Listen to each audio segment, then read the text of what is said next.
This is the Troll Patrol, live with Justin FREAKIN. Welcome to the Troll Patrol, live. It's a freaking Sunday, and it is Labor Day weekend. ZipRecruiter is sending me like fucking emails saying these companies want to hire you on Labor Day weekend of all days. God damn. We're going to be talking about some labor-related issues. We're going to check in with some of the strikes going on in the U.S.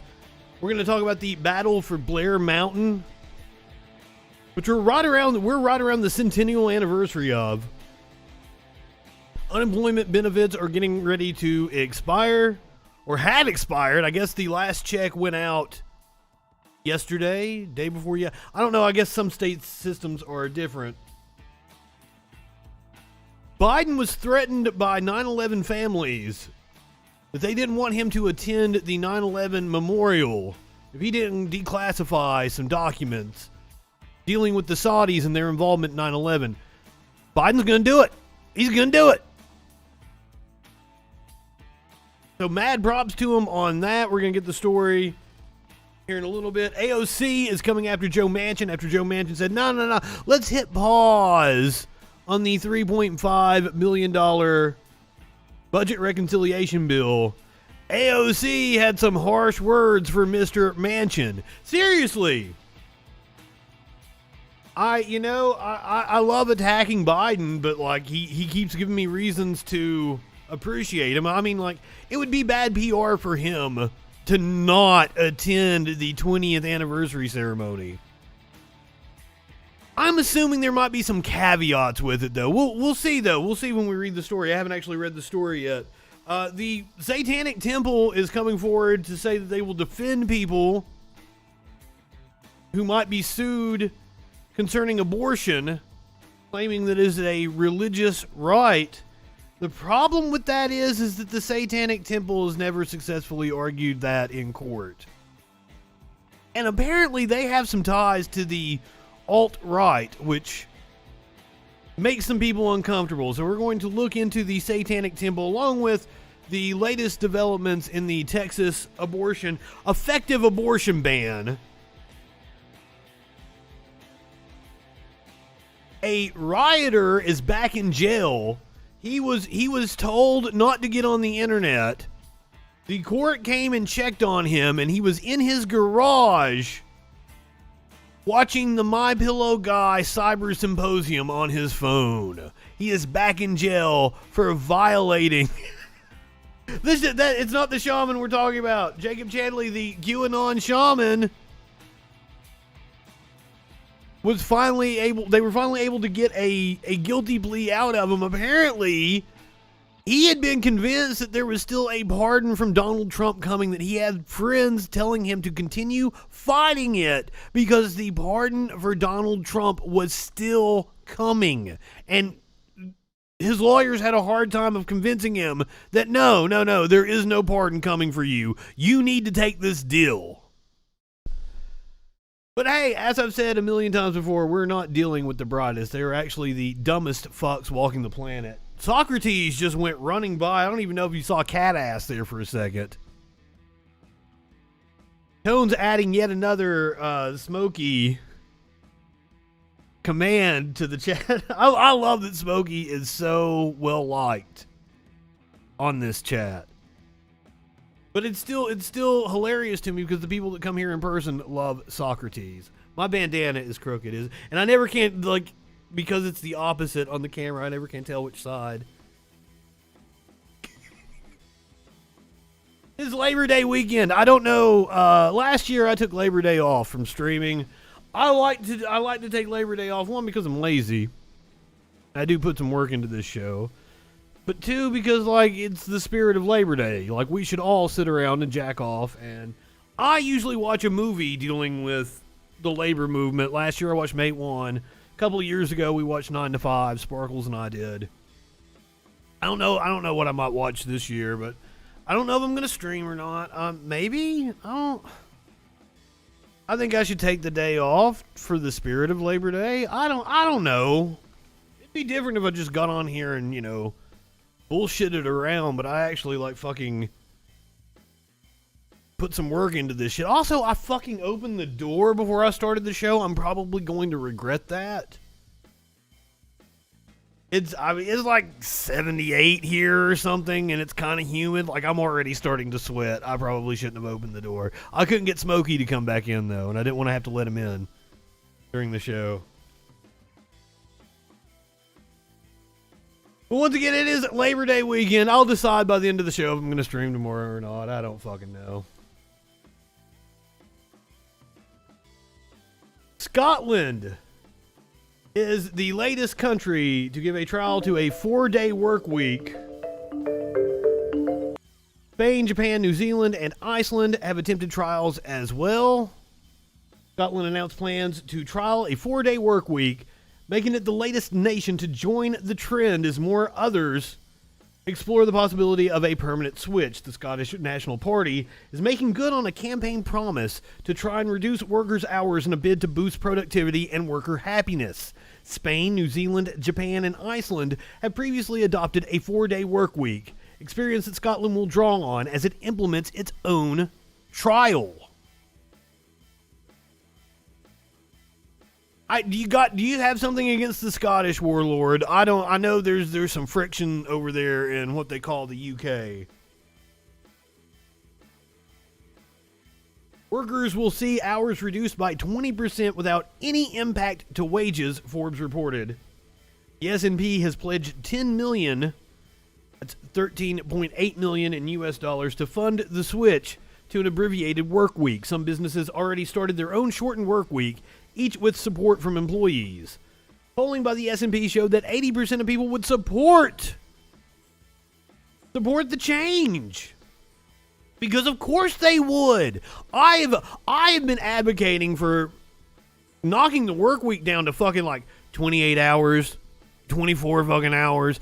Anything that drives up scarcity in labor, drives up the cost of labor, which means higher wages for people. And that should be what we are all concerned with, is higher wages for people. I don't get right-wingers who constantly spout propaganda as if they are on the side of the corporations. Why are you not on the side of labor, you motherfucker?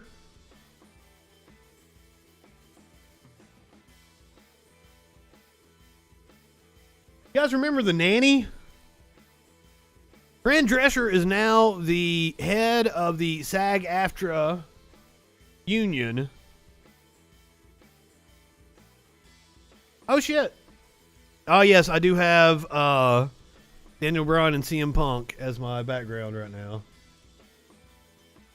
I'm missing wrestling to bring you guys this show. I'm going to watch it right after we get off. Yes, yes, yes, yes. Once again, breaking out shirts that are way too small for me. This thing is really tight.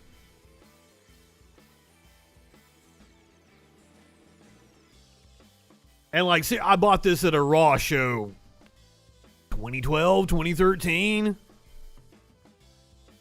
Less than a decade later, it barely fits me. Fran Drescher claimed victory in her race for president of SAG-AFTRA on Thursday night and vowed to lock arms with her fellow union members and rise up out of the melee. Drescher takes charge of a union that is famously fractious and more divided than it has been in recent years, even as the star of The Nanny defeated Matthew Modine by a narrow margin. Modine's dissident faction, Membership First, gained seats on the national board, took overwhelming control of the Los Angeles local, and won the election for National Secretary-Treasurer, the third-ranking post in the union. Dresser's party, Unite for Strength, will still command a majority on the national board, observers say, and as president, Dresser will decide who serves on which committee, including the committee that will negotiate the union's next TV theatrical contract in 2023. Now, for those of you who may not think this is a important position, Ronald Reagan was president of SAG-AFTRA. Might have just been SAG back then. Ronald Reagan was president of the Screen Actors Guild. That is how he came to political prominence in this country. He was already doing propaganda for the right, though. The agreement paves the way for Peabody Energy's Shoal Creek mine to reopen. This is an update on the strike going on in Alabama. United Mine Workers of America on, I think this was Thursday, announced that it has reached a tentative agreement with Peabody Energy that could reopen the company's Shoal Creek mine. The longwall mine, located in Jefferson, Walker, and Tuscaloosa counties, produced 2.1 million tons of coal in 2019. It closed last October, citing declining demand for coal and loss of revenue. An announcement at the time said 350 union employees would be laid off. We expect that to be ratified. This agreement will allow the Shoal Creek mine to be reopened very soon, UMWA International President Cecil E. Roberts said. We will take this tentative contract to the membership at Shoal Creek for their final say. The explanation to the membership and ratification vote will take place next week. In a statement, Peabody Energy said it believes the tentative agreement is beneficial to all stakeholders and positions the mine to be successful going forward. We look forward to the ratification vote and will provide information regarding future plans for mine operations as they become available. Now, that agreement does not affect the ongoing strike by the UMWA against Warrior Met Coal, which has now entered its 7th month. Oh, I thought we got more of an update on it. Here, let me click on. This is a story from about 2 weeks ago. The United Mine Workers of America is hailing a decision by the National Labor Relations Board against Warrior Met Coal. The NLRB notified Warrior Met on August 13th that it is prepared to issue a complaint if the company does not enter into a settlement and provide the union with information in ongoing contract negotiations. So that was the latest update as of about 2 weeks ago in that strike. Now, supermarkets across the country are preparing for a shortage of some snack foods because of the ongoing strike at Mondelez International. Mondelez owns popular snack brands like Ritz, Belvita, Chips Ahoy, Oreo, Halls, Trident, Triscuit, and other well-known brand names. I think it's pronounced Mondelez. I might be fucking up the name, but who cares? Fuck them. We're not asking for a lot, one worker at a plant in Richmond, Virginia said. We just want a fair contract. His name is Stephen James. He said he's worked as a machine operator at a plant in Richmond, Virginia for 2 decades, making Oreos, Chips Ahoy, and other household snack names. Virginia is just one of a short list of localities in the U.S. where workers at plants operated by snack giant Mondelez International have been on a weeks-long strike since early August. The multi-state pushback against the company by union workers began on August 10th at a bakery in Portland, Oregon, where unionized workers demanded they get their pensions back. By the end of August, reports had estimated that the number of workers striking swelled at one point to at least 1,000 Mondelez employees. Mike Burlingham, the vice president of the local 364 in Portland, told the New York Times, "We want our pension back. We earned that. You goddamn right you did." Burlingham said, speaking of workers there, this is a good job where people plan for retirement. If the company could have their way, that would be gone and it wouldn't be a job worth fighting for at all. And like, make no mistake about it, that's one of the reasons why companies have lobbied so hard against Medicare for All, because they want to be able to hold insurance benefits over your head. They really do. That's one of their major bargaining chips. One major issue, workers say they experienced 12 to 16-hour work days with unfair pay. In a report from the New York Times late last month, union workers said that after a previous contract with the company expired in May, they would put in grueling shifts during the pandemic to meet increased demand, at times double that of a normal 8-hour paid workday. James, the machine operator at the plant in Richmond, said he was given a one-time hazard pay of $300 for working long hours during the months that the pandemic dragged on. $300 fucking dollars, that's all. Union leaders say that Nabisco would try and pay less overtime while asking plant employees to work extra hours in order to squeeze more out of them. I think I mentioned it the other day. Never forget that the number one type of theft in this country is wage theft. Companies doing this shit. Wage theft accounts for far more of the theft in this country than any other type of theft. But we only criminalize, me going in and stealing a fucking candy bar from a company. You gotta take civil action against your employee. Oh, and then civil asset forfeiture. That's a whole nother can of worms. Don't get me started on that. I definitely don't really want to get all worked up because I opened the door and it's still like 78 degrees outside, and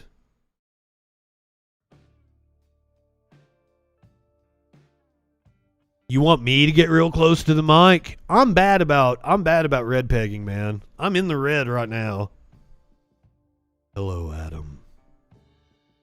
Welcome to the Troll Patrol. Live. That's when the dude called in the other day. I asked him if he wanted me to do the Howard Stern thing. Would you like to sit your balls on your speakers and let me go see if we can bring you to orgasm?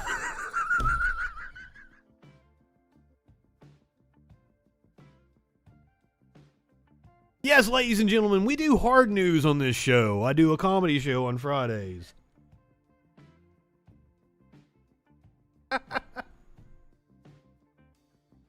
Oh, shit.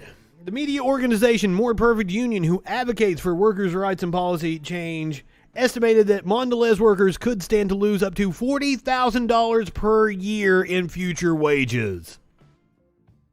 More Perfect Union has accused the company of making employees work 12-hour days along with weekends work with no overtime.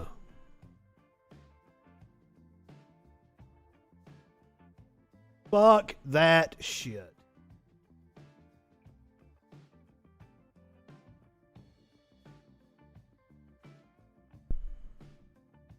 The biggest uprising since the Civil War happened at Blair Mountain 100 years ago.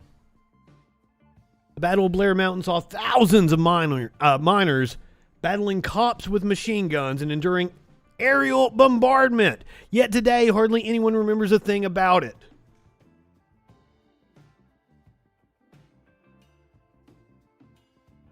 In Logan, West Virginia, heading east from here, County Road 17 snakes up and down craggy hills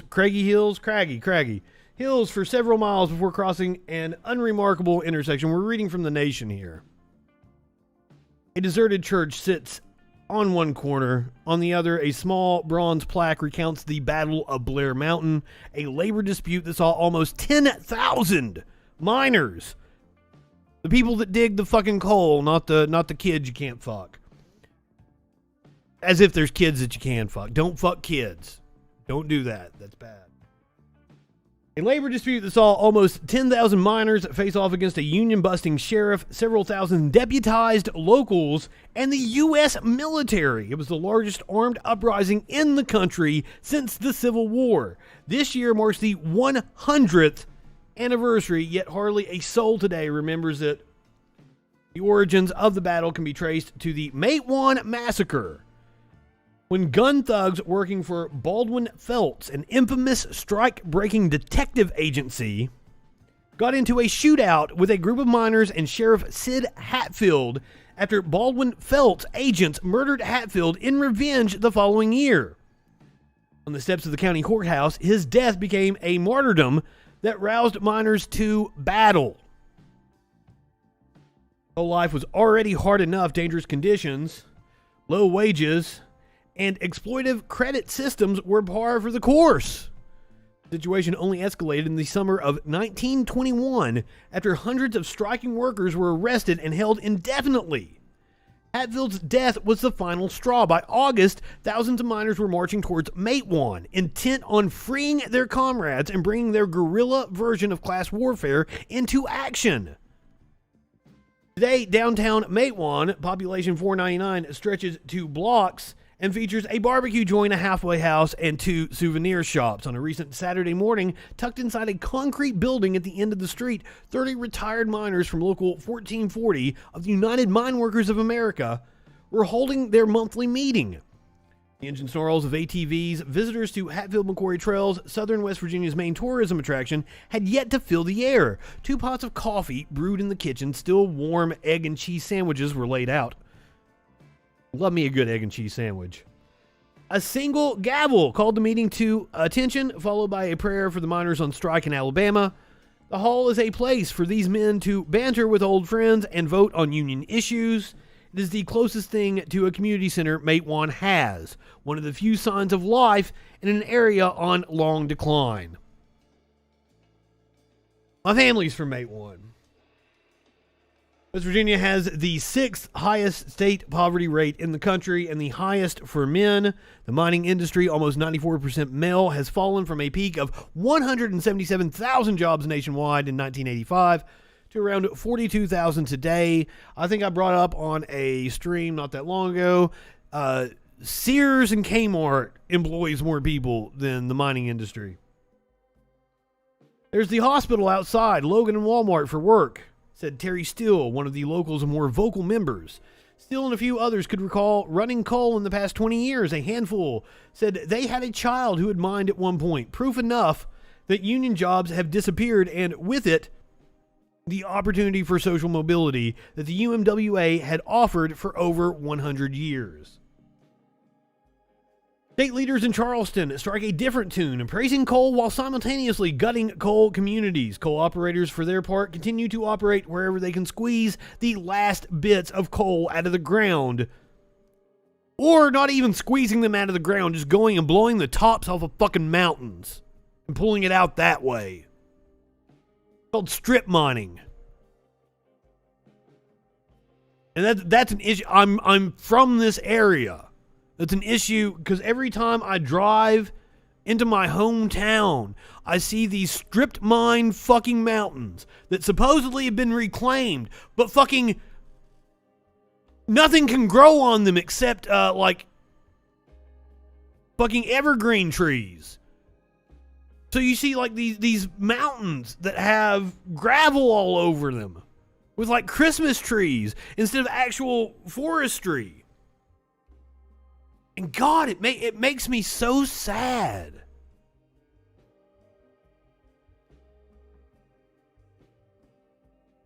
It is the miners who remain, with mainly small donor contributions. Local 1440 funded the completion of the West Virginia Mine Wars Museum next door, preserving a story of capitalism, oppression, and solidarity that was erased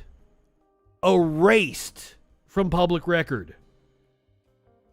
When the they bombed U.S. citizens, the bombs started falling on the slopes of Blair Mountain on Labor Day, 1921. Many realized the gravity of their situation. For almost a week, miners, numbering in the thousands, had been battling machine gun nests, commanded by Don Chafin, sheriff of Logan County. They had already refused the pleas of President Harding, who feared their struggle might inspire the nearly 2 million unemployed Americans across the country to launch a full-scale class revolution. Thousands of leaflets bearing Harding's message calling on the miners to disperse were dropped by plane and summarily ignored.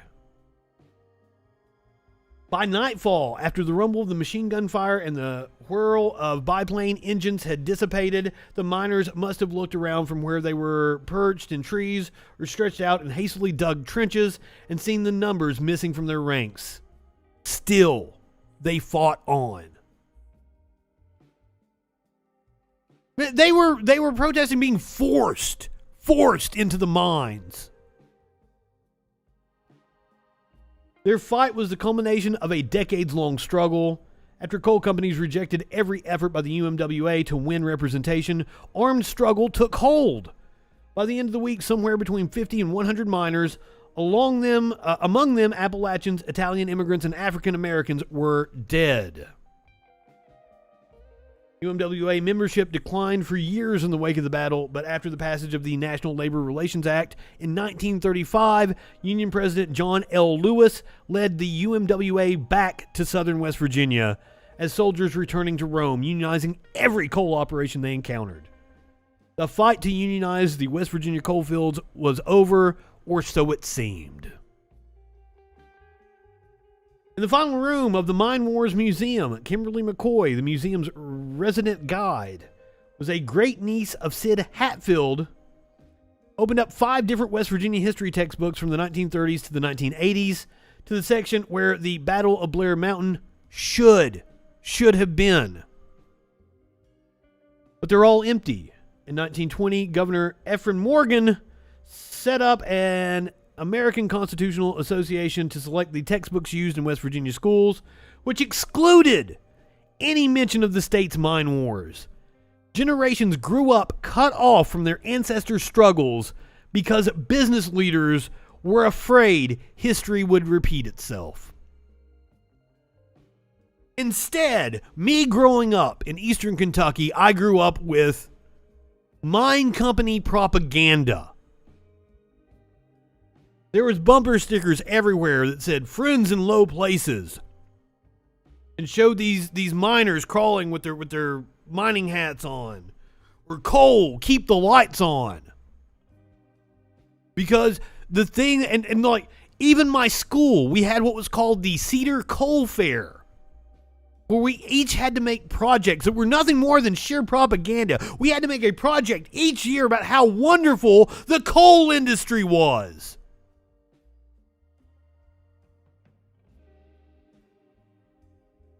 I hate Biden. Biden is an idiot. Biden is a child rapist. I love Trump. Right-wingers are fucking morons. What absolute fucking idiots they are. And it's hilarious. They just come in and announce themselves and all their idiocy.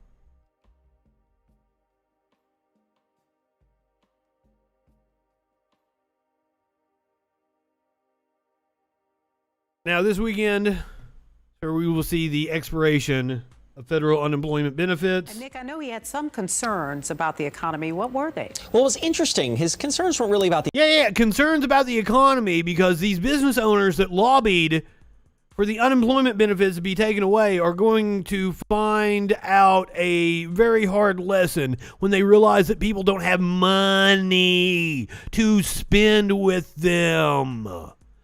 Especially given that they're having to take care of sick children all over the region as COVID numbers spike. These people, a lot of which don't have health care.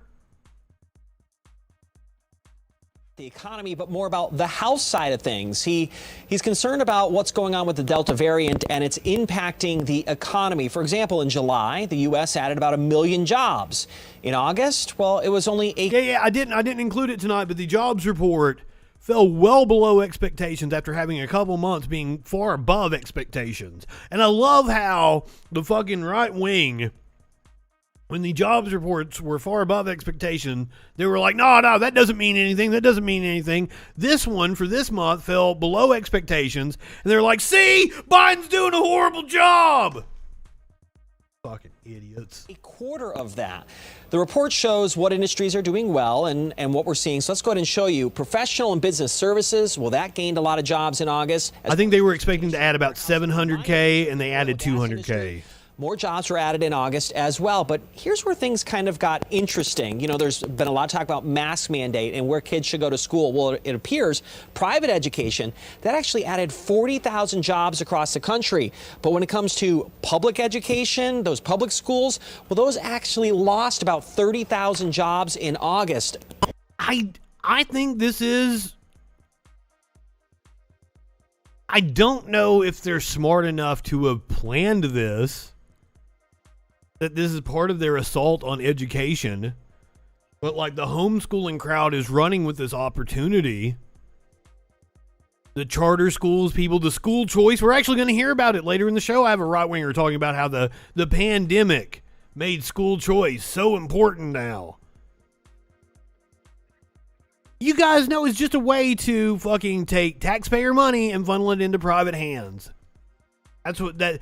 So job growth in private education, while the shitheads are attacking boards of education and making teachers feel unsafe in the public schools, seems to be like part of the plan. Other industries that were impacted, retail, trade, and even leisure and hospitality. Not high enough for this shit. Labor Secretary Marty Walsh told me that this future, the numbers will all depend on what happens with the virus. We do have work to do, and you know, I'm certainly concerned about the Delta variant. I don't necessarily want to say it's going to slow our recovery down, but if we don't get ahead of this, it could have some consequences. I'm going to go ahead and say we are not ahead of it. We are way behind. It is ravaging, especially where I'm sitting at right now. Alabama, Tennessee, Georgia, Florida, Louisiana, Mississippi, Missouri, getting absolutely savaged by it right now. And it's spreading. It's going up north. It's heading to a county, city, municipality near you. Congratulations. All right, the jobs report also showed how industries are doing throughout the entire pandemic. So if you're in these industries, let's show you what's going on. So these are the jobs recovered since March of 2020. You can see transportation. Well, that 100% of all jobs are back. Financial activities right there, about 90%. Construction and leisure hospitality, well, those were at nearly 80%. But here's an industry that's really been struggling to get those jobs back, and that is government at only about 20%. Now, as far as what we're going to see in the fall, well, Marty Walsh told me that he believes there could actually be something, not money, something in place that could get the government or could get the unemployment numbers to improve. Take a listen. Not money. We're not going to give anybody any more money. No. Let's hear what their bright idea is.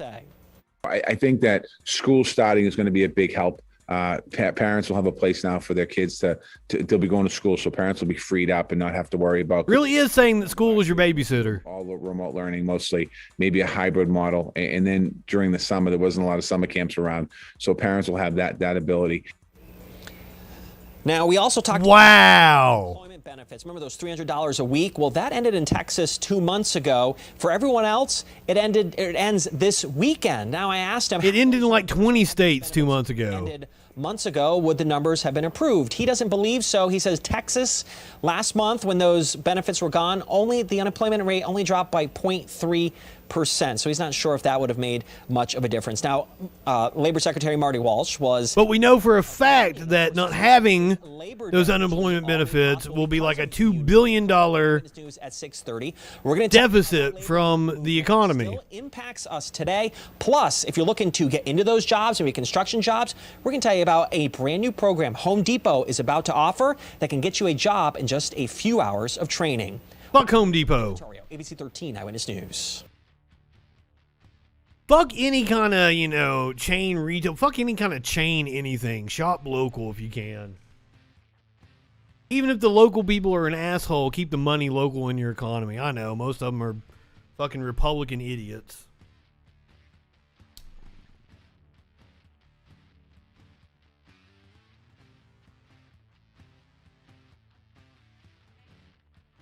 Fuck Home Depot.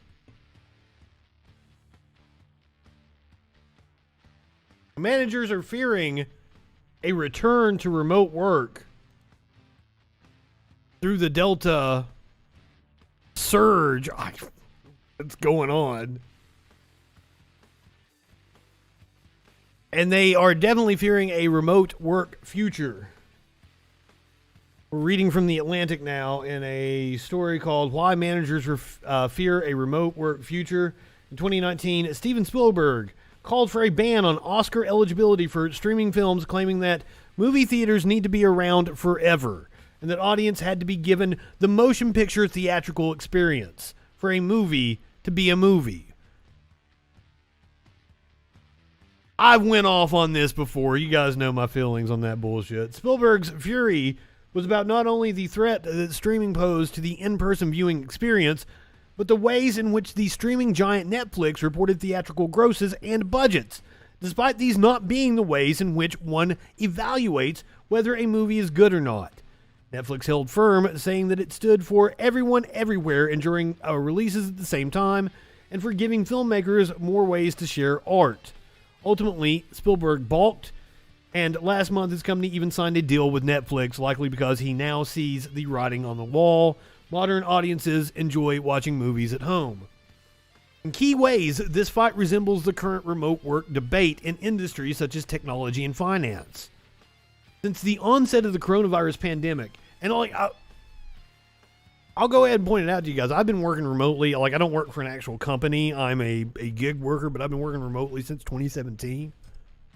Work here from my home studio. And the advantage to it is that I put in, I don't want to say less work for the money. I feel like it takes me less time to make what I would have made having to go sit somewhere for 40 hours, 60 hours a lot of time. Like the last TV station I worked at, I was definitely there for 50, 60 hours a lot of weeks.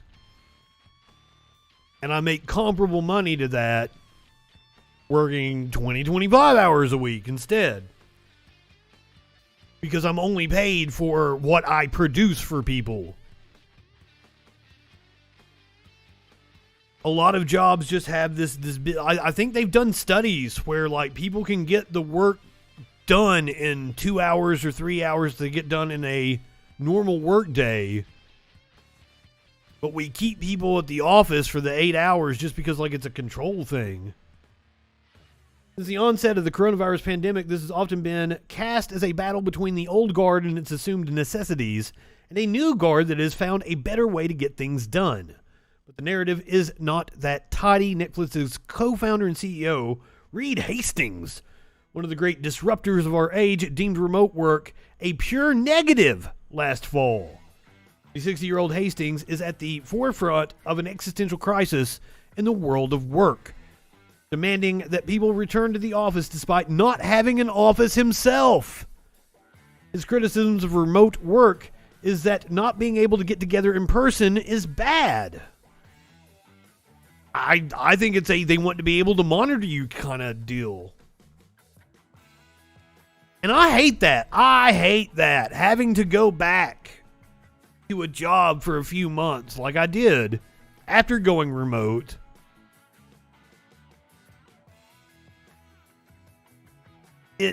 That's exactly what it felt like to me. One day I was getting ready to walk out. I had all my work done. It's 4 till or something like that.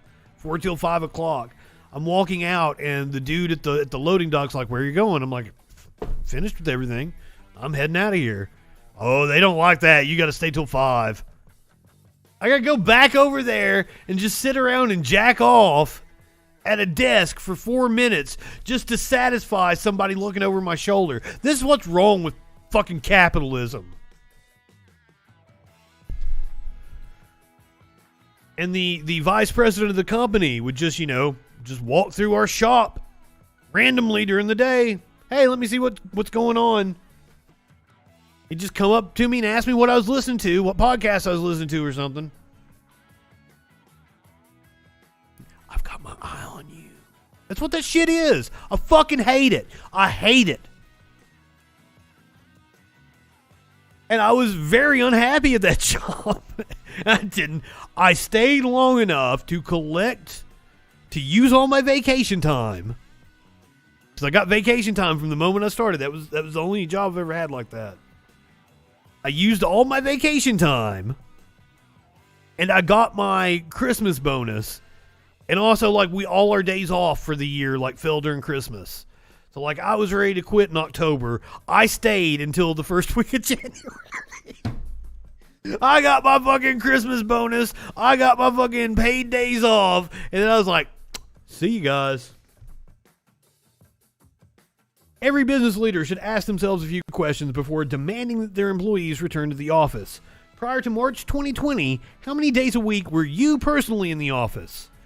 How many teams did you directly interface with? What teams did you spend the most time with? Do you have an office? If you don't, why not? What is office culture? What is your specific office's culture? Has your business actually suffered because of remote work? If so, how? I can't imagine that. I don't know. I was already working for a lot of companies that were remote. So I'm not like the companies I have long-term relationships with that I was with before the pandemic, they were already working with remote workers and they fucking love it. Love it.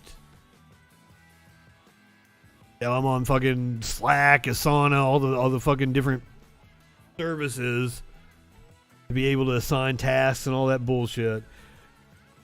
Those companies, they like the agileness. They like not paying me to sit around in an office for 40 hours a week. Only let me build them, $100 here, $100 there. For work they ask for. Some of the people loudly calling for a return to the office are not the same people who will actually be returning to the office regularly. The old guard's members feel heightened anxiety over the white-collar empires they've built, including the square footage of real estate they've leased and the number of people that they've hired. I've heard people talk about this, the real estate collapse that would come if we actually transition to remote work, because we have so many just stupid ass office buildings filled with cubicles and people doing meaningless bullshit. And it's kind of like how you have so many middle managers that have to justify their existence. These managers feel the need to justify the existence of their space. Earlier this year, Google's parent company Alphabet rolled out an uneven return to office plan for its more than 130,000 employees. The majority of workers must soon come back to the office 3 days a week, while others are permitted to keep working exclusively from home. One senior executive at the company has been allowed to work remotely from New Zealand. Remote work lays bare many brutal inefficiencies and problems that executives don't want to deal with because they reflect poorly on leaders and those they've hired. Ooh, yeah, we're getting to the meat of the argument here. Remote work empowers those who produce and disempowers those who have succeeded by being excellent diplomats and poor workers. Oh, hands down, I didn't even think about this. Remote work weeds out the ass kissers, along with those who have succeeded by always finding someone to blame for their failures. It removes the ability to seem productive by sitting at your desk looking stressed or always being on the phone. And also, crucially, may reveal how many bosses and managers simply don't contribute to the bottom line. Ooh, that's another thing. I didn't think how the managerial class, these people that have worked themselves into these positions that probably are unjustified, they're the ones that probably don't want to go to remote work because they know their jobs are at stake. What the fuck do you do if you don't exist to just fucking babysit employees in a room? Once again, this is The Atlantic. I've run my own remote company that operates at the intersection of technology, media, and public relations since 2013. I retained an office for a year or so that I got rid of because it was really just a place to meet before going off to have drinks. For 7 years before the pandemic, some of my peers showed concern that my business wouldn't succeed without an in-person team. Once again, I'm gonna tell you that I work for mainly marketing firms. That's PR, that's who contracts me, clearly, somebody who edits podcasts and video and shit.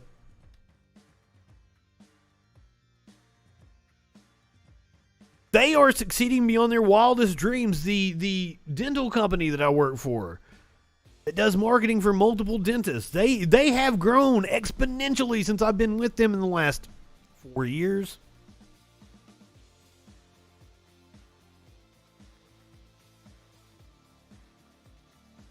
So I just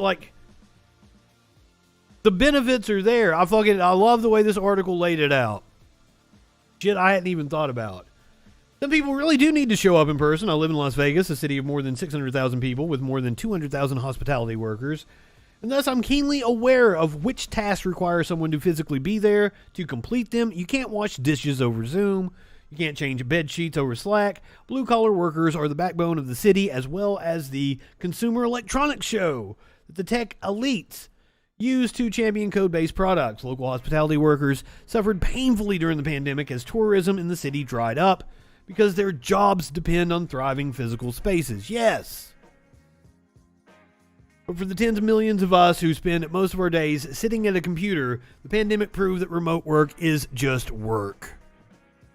Every company that didn't require someone to physically do something in a specific place was forced to become more efficient on cloud-based production tools, and the office started to feel like just another room with internet access. If you'd like to finish reading this story, it was in The Atlantic, titled Why Managers Fear a Remote Work Future. I'm happy that I spent about 40 minutes talking about labor issues here on Labor Day weekend. We're getting into the nonsense that is modern politics. Ocasio-Cortez slams mansion for a $3.5 trillion bill. Opposition points out ties to Exxon. AOC going for the jugular. Progressives berated Senator Joe Manchin for willfully ignoring the disastrous effects of the climate crisis on the U.S. after he urged Democrats to hit the pause button on Democrats' $3.5 trillion reconciliation package and argued for a strategic pause. In a Wall Street Journal op-ed on Thursday. Now, apparently I wasn't the only one with the take that was like, hey, oh my God, a hurricane hit Louisiana and fucking shut down shit in New York City. I saw the take all over Twitter after I did the show on Thursday night. I'm glad I wasn't the only one that noticed that. I thought I was fucking crazy. I don't know, maybe storms have always been that fucking powerful. But it never seemed like a storm hit Louisiana and caused massive problems in New York City before. So, and this was going on as Joe Manchin was pinning his op-ed on Thursday. By placing a strategic clause on this budgetary proposal by significantly reducing the size of any possible reconciliation bill to only what America can afford and needs to spend, we can and will build a better and stronger nation for our families, Manchin wrote. Holy shit, Manchin. Holy shit. I have gone over it on this show time and time again about the fact that we have over 40,000 bridges in this country that are structurally deficient. Last week I talked about the locks on the rivers that don't function properly, that haven't been updated in decades. We cannot afford to continue to ignore our crumbling infrastructure so you can give handies to your corporate backers. And while $3.5 trillion is a massive investment, it is far short of what we need to spend, Senator Manchin. If only you could just hit the pause button on our climate crisis, tweeted Representative Cori Bush. I wish that I could hit your mute button, but here we are, said Representative Ariana Presley. Fuck yeah. Maybe we hit the cancel button on this so-called bipartisan charade of an Exxon lobbyist drafted infrastructure bill unless we actually pass a law that helps people's lives with healthcare expansion, childcare, climate action, etc., wrote Representative Alexandria Ocasio-Cortez on Twitter. Critics of Manchin pointed out that the climate disasters in the past week, like Hurricane Ida, have killed at least 43 people so far and caused major flooding in New York City. But they don't care. They don't care how many people fucking die. ExxonMobil don't fucking care how many people died in these climate disasters this past week. They don't care how many people fucking died out here of completely preventable COVID. They don't care. They're showing the scenes of disaster all over the fucking country.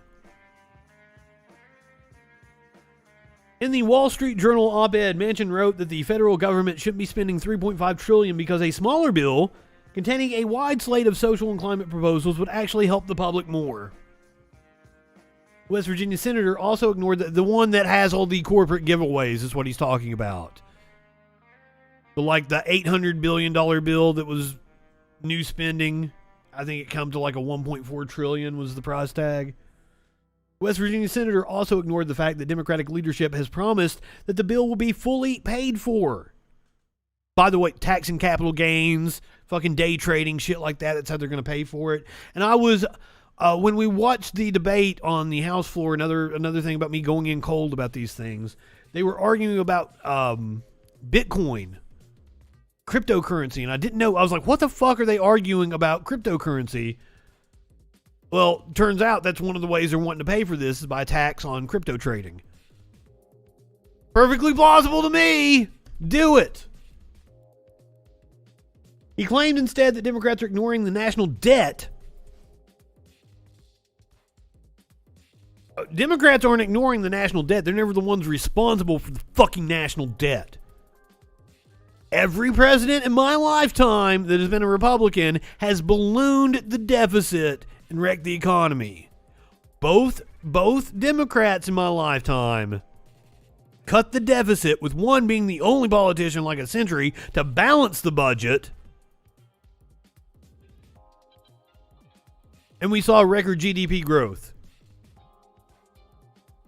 So just by that fact alone, I do not know why right-wingers aren't on board with Democrats. That's why, like, I've got my issues with Hillary, but I tried to sell her all my Republican friends. I'm like, fucking vote for her. She's a war hawk. She's fiscally conservative. She's everything you fucking love, except she's for gay marriage, which you tell me you're supposedly for. What the hell? She's Ronald Reagan in a fucking pantsuit. Vote for fucking Hillary, dude. Like, Trump doesn't represent your values. What? So I don't know why you jackasses aren't on board with the Democrats. And if just that little taste, those corporate ass fucking center of the road fucking third way Democrats like Obama, like Clinton, did that good of a job with the economy, I wonder what it would be like if we actually let somebody like Bernie Sanders, who has some real progressive policies, I wonder what it'd be like, what kind of fucking economy we would preside over then. She was a Goldwater girl, exactly. And that's how the Democrats sold her to the progressive wing, was like, oh, she'll appeal to the Republicans. No, she's not going to appeal to the Republicans. Because she is everything policy-wise they agree with. They don't give a shit. It's not about policy. They don't care. They just want to be against anything progressives are for. And they have been told by their fucking big business daddies that they should fight against any kind of collective action. Whether that be the EPA putting regulations on a business, or whether that be the unionization of a workforce. Fight against collective action. Personal responsibility doesn't mean you actually take personal responsibility for your actions. It means you don't engage in unions or any kind of social action that will make change for the better. Because you read some fucking op-eds that the Koch brothers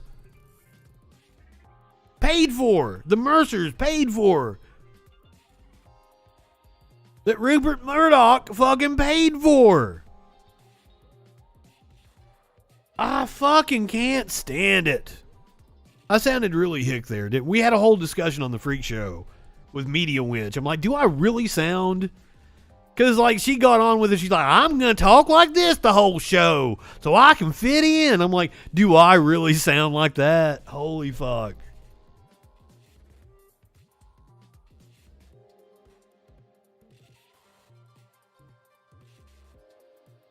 All right, 9/11 is coming up. Joe Biden doing something I can agree with. Hopefully there's no caveats. Once again, I don't read this stuff beforehand. I go in cold. Biden signs executive order calling for a declassification review of 9/11 documents. President's action requires Attorney General Merrick Garland to release the declassified documents publicly over the next 6 months.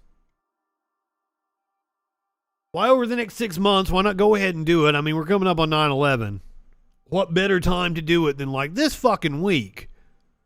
Unless maybe it's going to make some people awfully pissed off before your PR stunts. President Joe Biden signed an executive order on Friday, which, once again, he did it on Friday. That's when you do things that you don't want making news. Odd to me.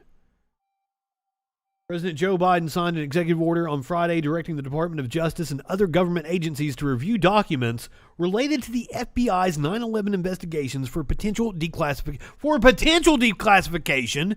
I thought we were getting the declassification.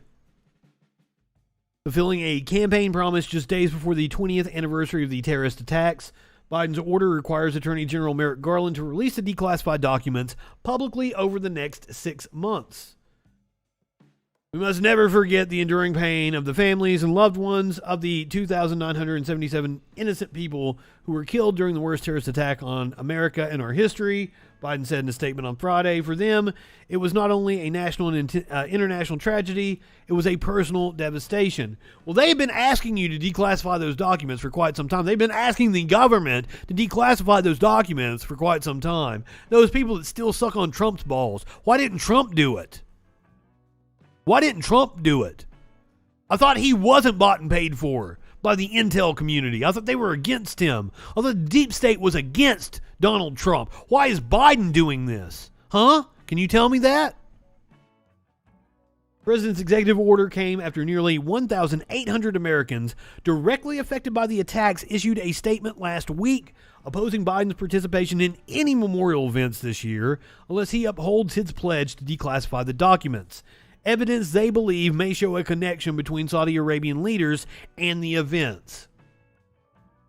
Once again, I'm confused. I thought we already had fucking evidence that the Saudis were involved. Since the conclusion of the 9/11 Commission in 2004, much investigative evidence has been uncovered implicating Saudi government officials in supporting the attacks. Through multiple administrations, the Department of Justice and the FBI have actively sought to keep this information secret and prevent the American people from learning the full truth about the 9/11 attacks. Thousands of victims' relatives sued Saudi Arabia in 2017 for complicity. Families have pushed 4 U.S. presidents to no avail to release more information about possible Saudi involvement in financing the terrorist attacks. Advocates were outraged last year when then Attorney General William Barr said the documents must stay classified to protect national security, just months after former President Donald Trump had promised to free the FBI files.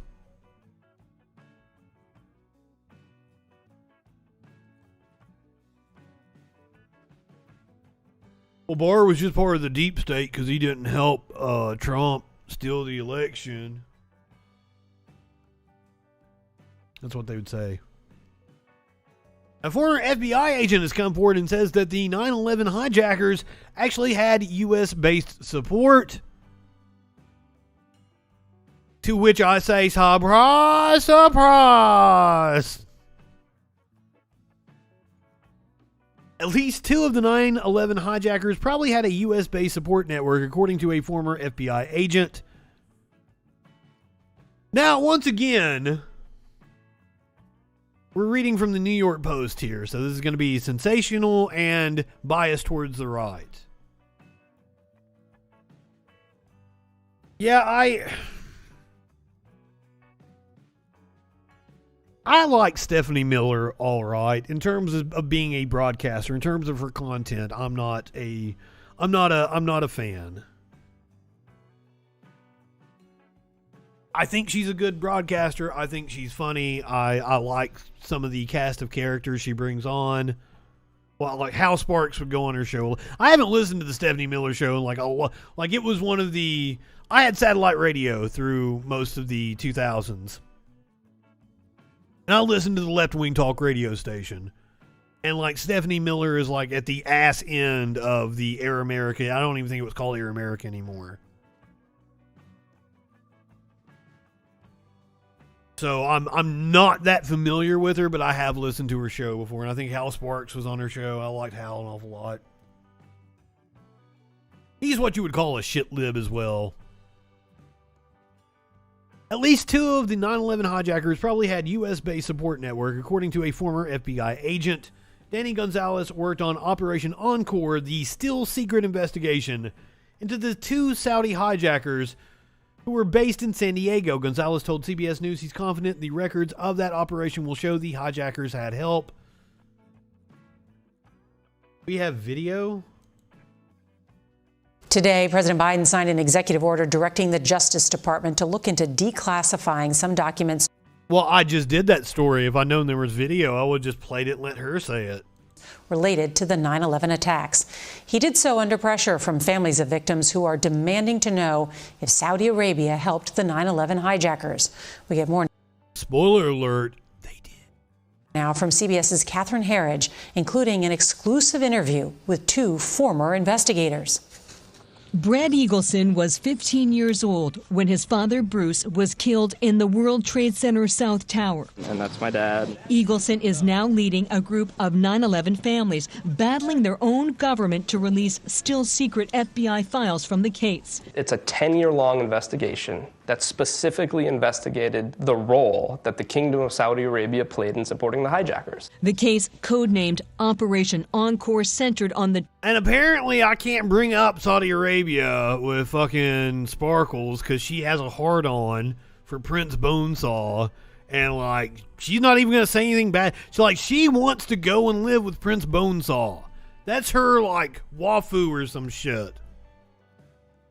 That's the kind of shit you miss if you don't watch the Friday Night Freak Show. 2 hijackers that lived in San Diego and who assisted them. Is that the first mosque they went to in San Diego? This is it right here. Danny Gonzalez was an FBI agent who worked on Operation Encore. He showed us the neighborhood the hijackers lived in. This is his first television interview about the case. 19 hijackers cannot... Oh shit, the deep state's shutting us down. They don't want us to hear what Gonzalez has to say. Fuck. Maybe the Saudis are in on it. Maybe it's the Saudis shutting me down right now. Fucking Prince Bonesaw is gonna pop in my apartment and pull a Khashoggi on me. What the fuck, guys? On Operation Encore, he showed us the neighborhood the hijackers lived in. This is his first television interview about the case. 19 hijackers cannot... Cannot what? We need to know. We need to know, dude. What?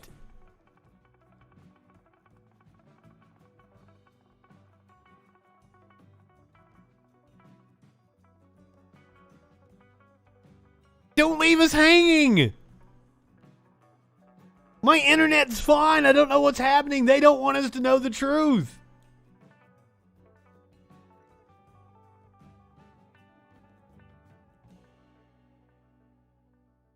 I'm not a conspiracy theorist guy. I used to be a conspiracy theorist when I was like in my early 20s, but like,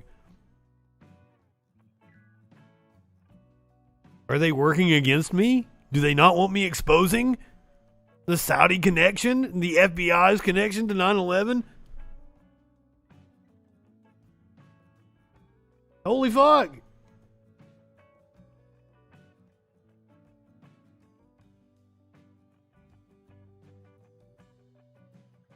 Today, President Biden signed an executive order directing... Yeah, we've already done this part. Get us to the some documents. The domestic support network for the hijackers. Obviously, No question. I can't comment on it, but...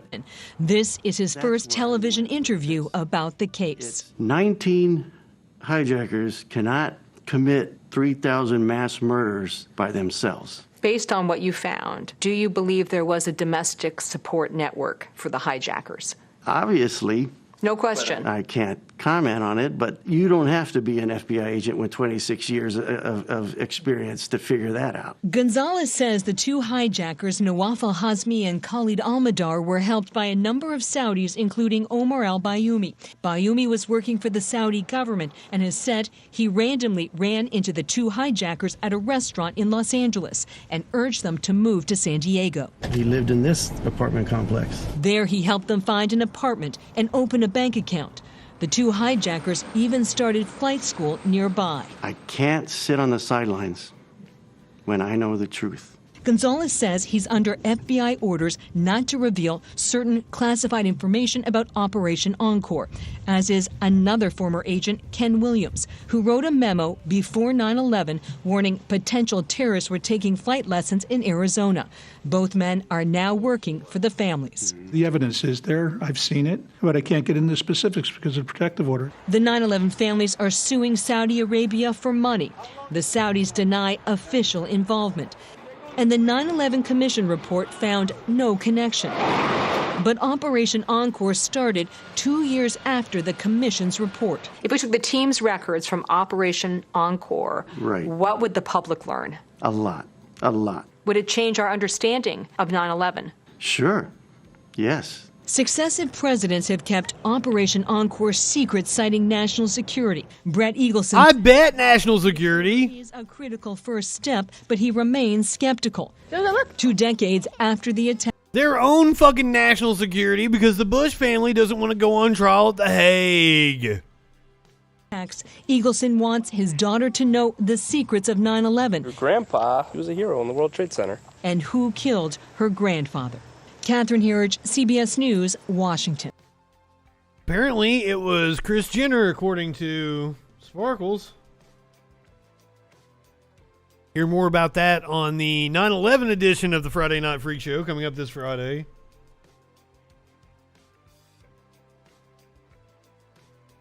They probably had help from inside our government because, like, there are people working inside our government that are fucked. Like this dude at the State Department who his coworkers say, like, he has a threatening presence. We feel his presence in the department is threatening, they say. State employees protest the continued employment of an anti-Semitic blogger in their ranks.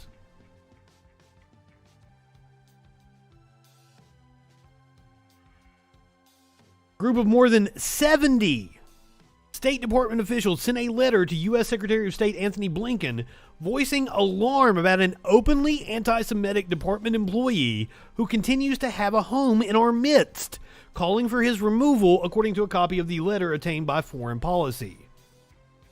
Fritz Berggren, a U.S. Foreign Service officer, maintains a website, bloodandfaith.com, where he writes online posts and publishes video and audio assailing Jews, the LGBTQ community, and calling for the creation of a Christian nation state. Fuck! Dude's just a straight up Nazi.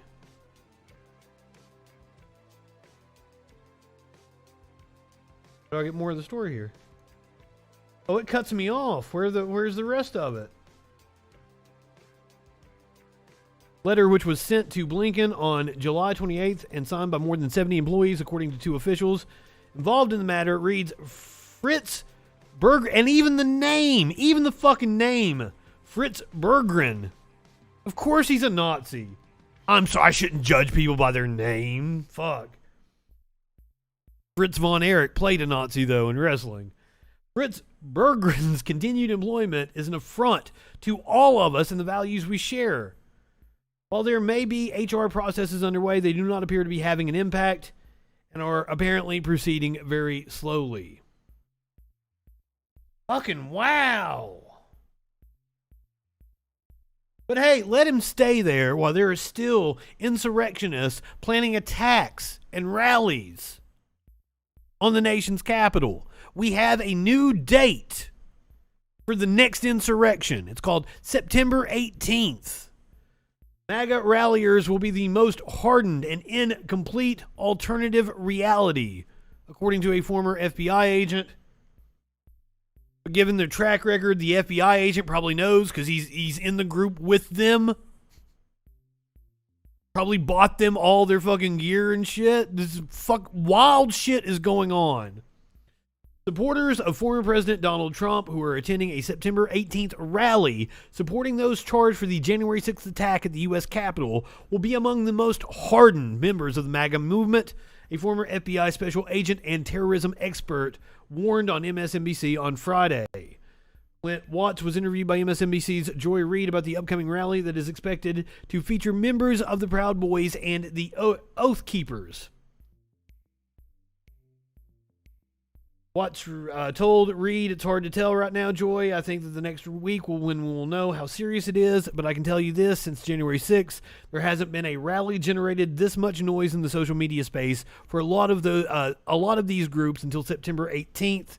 That's the first one and gotten a lot of attention. They've been dispersing and going to city council meetings and going to school board meetings. The Goat Keepers." Watts added some caveats by saying that some hardcore MAGA fans might avoid the rally for fear that it's a false flag operation. Yes, these motherfuckers are paranoid as shit, and they don't live in reality. A man by the name of the QAnon shaman arrested in the original Capitol riot. Jacob Chansley, the Capitol rioter known as the QAnon shaman, pleaded guilty on Friday to a single felony charge in connection with the January 6th attack. Chansley, 34, pleaded guilty in a Washington, D.C. federal court in a virtual hearing to obstruction of an official proceeding. According to court records, he will be sentenced on November 17th. 6 charges were originally brought against Chansley in connection with the riot, including the obstruction charge and a felony charge of civil disorder. His guilty plea in court on Friday was part of a larger deal struck with prosecutors in the case. The other 5 charges have been dismissed. Chansley pleaded guilty to one count of the more serious charge, which could have resulted in 20 years in prison. Under the terms of the agreement, Chansley agreed to serve 41 to 51 months in prison. If the court decides to impose a fine, the penalty can range between $15,000 and $150,000. I agree with you that it's good to see that they're incredibly disorganized, but they're also fucking violent as shit, and they've got a bunch of nut jobs among them, and they're paranoid as fuck, and that's dangerous. It's not like the dissent among them is going to result in them being less active. I think it almost like it will confirm their biases and make them even more active or more prone to a violent movement. Unfortunately. Because remember, we're dealing with the dumbest fucks walking the planet. Not only are they the dumbest fucks walking the planet, more than likely, they're driving a 40, 50 grand fucking pickup truck, living in a nice house in the suburbs. They've had a small taste of the affluence. Over 570 people have been arrested in connection with the riots that led to 5 deaths. Among them, 30 individuals have pleaded guilty to charges in connection with the riots.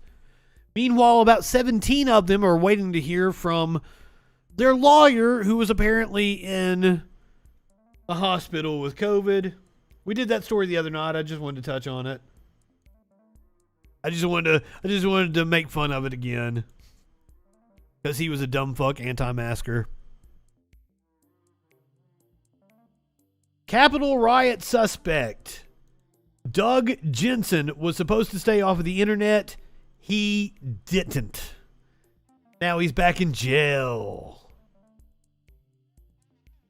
Doug Jensen, a Des Moines man charged in the January 6th riot at the U.S. Capitol, was released from jail in July after he promised he would abide by the rules the court set if a judge would allow him to go home until his trial. Although he promised not to access the internet on Thursday, he was ordered back to jail because he violated the terms of his pretrial release by using an iPhone connected to the internet in August, just 2 weeks after he was released.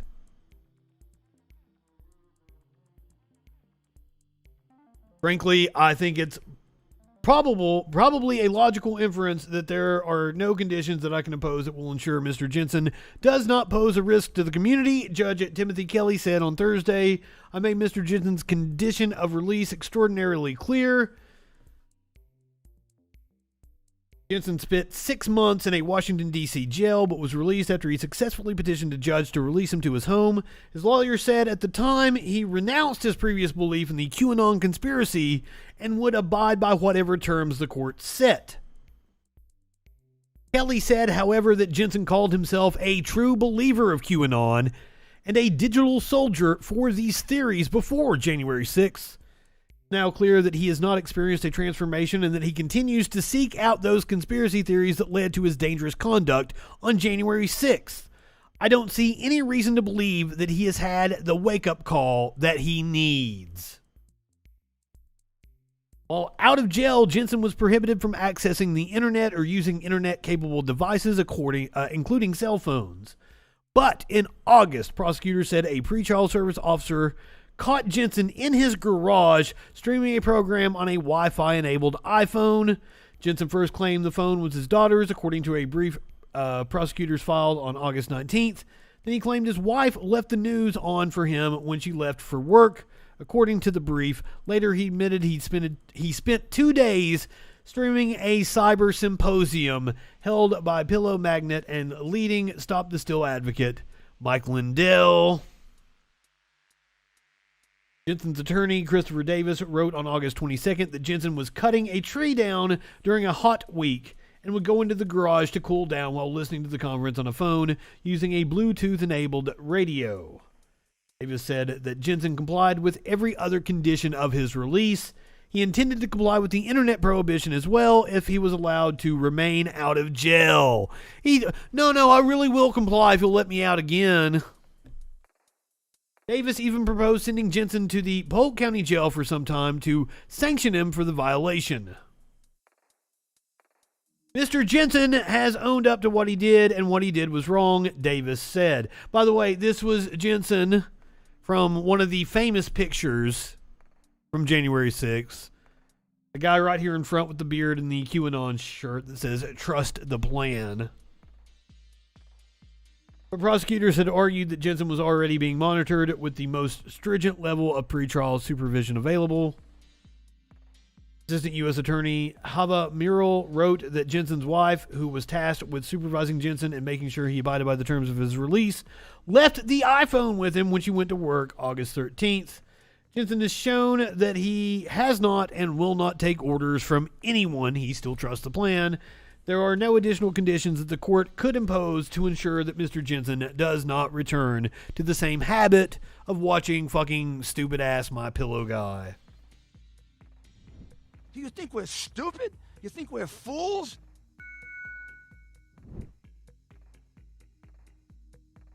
Yes, I do. Also, I'm going to throw up the content warning before this one. This one is a sickening story, though there's not anything graphic we're going to be describing or watching. Remington seeks the school records of children killed in Sandy Hook massacre. The gun manufacturer Remington is seeking the school records of children killed in the Sandy Hook massacre. The families suing Remington Arms over its marketing of the rifle used in the Sandy Hook school massacre want a court to order the gunmaker to keep confidential school records. It has subpoenaed about 5 children and 4 educators who died in the 2012 attack in Newtown. The lawyer for the families asked for the protective order in a motion dated Thursday, part of the ongoing argument between the families and the gunmaker over the relevance and confidentiality of records the parties are trying to collect as they prepare cases for the trial now scheduled in the coming weeks. The latest salvo in the dispute was fired by attorney Joshua D. Koskoff, who represents the states of the 9 in response to subpoenas from Remington Arms to Newtown Public Schools for employment files of the 4 teachers, as well as the kindergarten and first grade educational records of 5 children, it names their names here, 5 school children whom claims have brought the case, or whom claims have brought in the case. The Remington subpoena demands, among other things, the children's application and admission paperwork, attendance records, transcripts, report cards, and disciplinary records. Now, in legal proceedings, it is good jurisprudence to subpoena everything, anything, and everything that you can.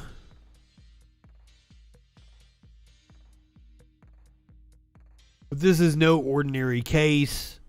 The lawyers should know how this looks to the public, the way it would affect the family. First of all, Remington should just fucking own up and give the families whatever the fuck they want. I can't believe this is even going to trial, that Remington thinks it can fucking be. That's how fucking sick these people are.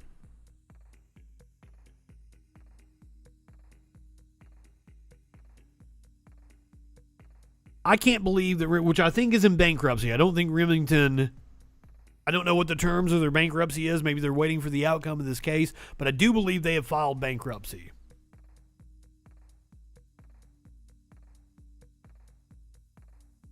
I don't get it. How do you people not have a fucking give these families whatever the fuck they ask for? I can't believe they didn't settle to not have this PR disaster. But they don't care. These fucks are heartless. Gun manufacturers are heartless. And like, if you watch this show regularly, you know I'm not anti-gun. I'm anti-gun manufacturer. I'm anti the capitalism involved in guns and marketing them to stupid people. I think we can outlaw the sale and manufacture of guns without ever bothering the Constitution. Doesn't take away your right to possess a gun, but we sure as fuck can get rid of these asshole companies who would do something like this. They're gonna fight it, and they're gonna put these families through a jury trial instead of just paying out whatever the fuck the families wanted. I don't even know. I don't know what the conditions are. I don't know what the families are asking for. No monetary compensation could ever fucking replace their children, their families, like the teachers that died that are involved in the lawsuit. Maybe the families are out to just fucking bankrupt the country or the company.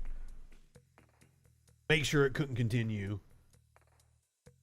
Maybe they want a jury trial. I don't know. I don't know all the details.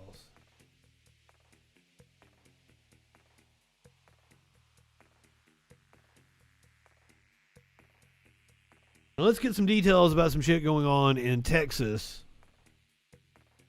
dealing with the new abortion law that went into effect. There's also been a ruling. I don't know how it impedes on the enforcement of the new law. Hopefully we'll get to that here in a second. First, the Satanic Temple is set to challenge Texas abortion law on freedom of religion grounds.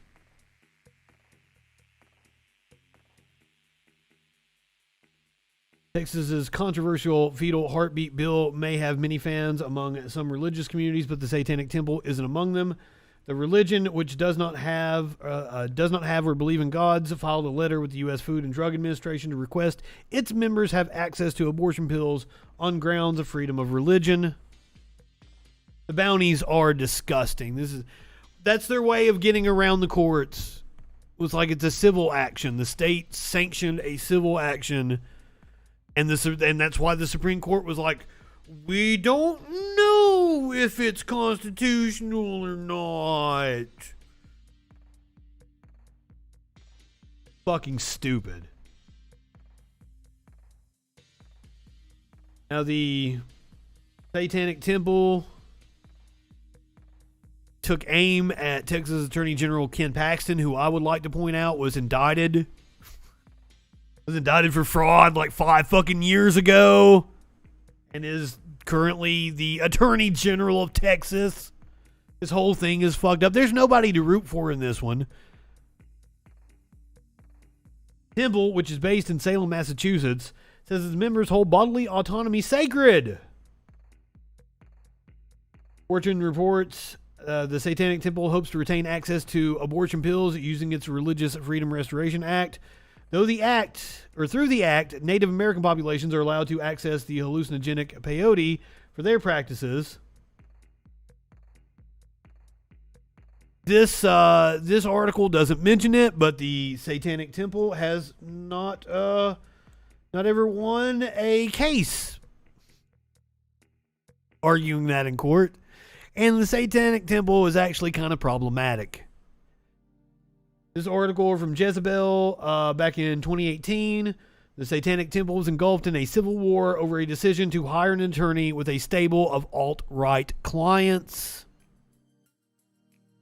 Also, I know that the temple is suing multiple gay organizations. The temple is not exactly what they appear to be. Now, make your own judgments. Go dig into it. But, I just want to put a caveat next to the Satanic Temple here. Lucien Greaves of the Satanic Temple announced that he was considering a lawsuit against Twitter on religious discrimination grounds in the intervening months. Now, apparently what this grift is that they charge you $25 to join the temple, thinking that gives you access to abortion rights and you can argue it in court, but they've never successfully argued in court. And I don't know how the court cases have gone, what the courts have ruled on, if they threw it out for not having standing or what have you. I don't know how the court case has gone, but the Satanic Temple has never won in court on those grounds. But apparently it's very litigious. Hey, Satanic Temple, come after me. In the intervening months, the decision to sue Twitter has grown into part of a controversy that's engulfed the organization and recently led one of the temple's major chapters, the Satanic Temple Los Angeles, to leave the group entirely. The breaking point, according to a statement issued by the former TST Los Angeles, is the attorney representing Greaves, Mark Randazza, a First Amendment lawyer who currently represents a major neo-Nazi publisher, several key alt-right figures, and Alex Jones. Now that in and of itself, you could say the ACLU represents Nazis, because they fucking do whenever the Nazis legitimately have had their rights trampled on. Because the ACLU, despite what the right will tell you, will take up any case where freedom is being abridged. The ACLU does amazing work. Just representing bad people is not in and of itself a bad thing. However, if you're Alex Jones's lawyer, that's probably not a good indication of company you keep. The Satanic Temple is, of course, a merry band that engages in high-concept legal trolling. In the United States, they often sue both state and federal government agencies over reproductive rights and religious freedom issues. But beyond acting as a sort of satanic yes-men, they've become a genuine spiritual home for a lot of people who have found TST's central tenets to be in line with the way they lead their own lives. The Satanic Temple aren't theistic Satanists and do not literally worship Satan. Their core beliefs are a respect for science and intellectual inquiry, as well as a commitment to bodily autonomy. They strongly oppose corporal punishment, for example, on the basis that it violates a child's right to bodily integrity. Satanists also don't proselytize. People tend to find their way to Satanism, what many of them refer to poetically as a coming home moment. What began as a sort of prank, in other words, has grown into a much larger movement. The Satanic Temple's disagreements have grown bigger, too, particularly over the priorities of the National Umbrella Organization, which is headquartered in Salem, Massachusetts. One of those priorities is the lawsuit against Twitter, which came about through an extraordinarily weird set of circumstances. The incident began when former child actor Corey Feldman started ranting about satanic nutbags and retweeted a call to burn the Satanic Temple's headquarters down. Well, that's not very nice, Corey Feldman. By the way, if you guys want to watch something crazy sometime, watch Corey Feldman's performance of, I think the song was called Go For It. Unlike the Today Show or CBS's, one of those fucking shows like that. Go watch that video right now. Not right now, don't stop my show. But if you're watching this show later, pause the show, go watch that Corey Feldman video. And then hate me or thank me. I don't know which one you'll do. Hate me because I turned you on to that crazy ass fucking video. I don't, well, I mean, I feel sorry for the guy, like, fucking going through the whole child actor thing, and apparently he was molested by multiple people. I feel sorry for him. However, he shouldn't be calling for the Satanic Temple's headquarters to be burnt down. Even if perhaps there's some reason to want to, because they associate with fascists. This whole thing is wild. Reeves announced his intention to sue after Twitter, for some reason, temporarily deactivated his account following Feldman's rant, instead of suspending Feldman or the Twitter user calling for the headquarters to be burnt down. TST alleges that Twitter's behavior amounted to religious discrimination and announced that they had filed a complaint with the Massachusetts Commission Against Discrimination in May, represented by Randazza. This is the guy that represents Alex Jones, but not everyone in the organization agreed with that choice. In a statement on Instagram posted over the weekend, the Satanic Temple, this was back 3 years ago, the Satanic Temple Los Angeles, who quickly renamed themselves the Satanic Collective, announced their withdrawing from the Satanic Temple over a series of leadership decisions, culminating in the Twitter lawsuit. They wrote, this decision was reached after months of deliberation in the wake of the Satanic Temple's executive ministry's decision to pursue a religious discrimination claim against Twitter.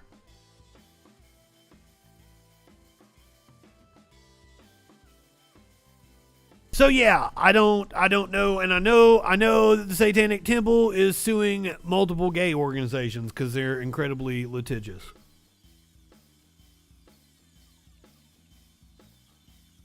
And I noticed the Satanic Temple is getting a lot of coverage.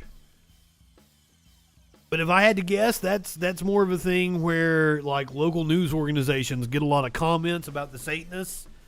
So any chance they get to do a story about the Satanic Temple, they do it because it gets a lot of engagement on the Facebook.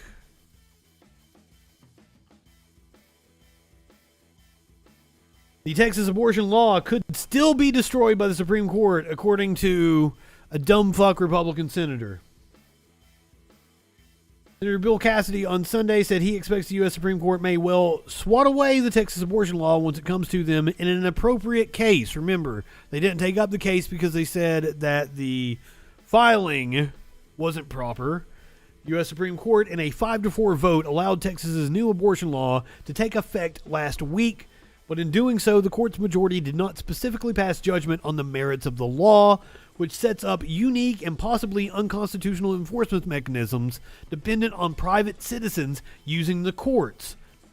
I do believe GoDaddy took the website away, so I won't tell you to go flood the website.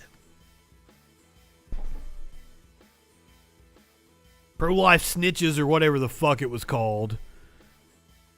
I think the Supreme Court will swat it away once it comes to them in an appropriate manner. Cassidy, a Republican from Louisiana, said, if it's as terrible as people say it is, it'll be destroyed by the Supreme Court, Cassidy said. He added that the Supreme Court had rejected the challenge last week because those who brought the lawsuit didn't have standing to do so, meaning they didn't have a sufficient stake in the case to file a challenge to the law.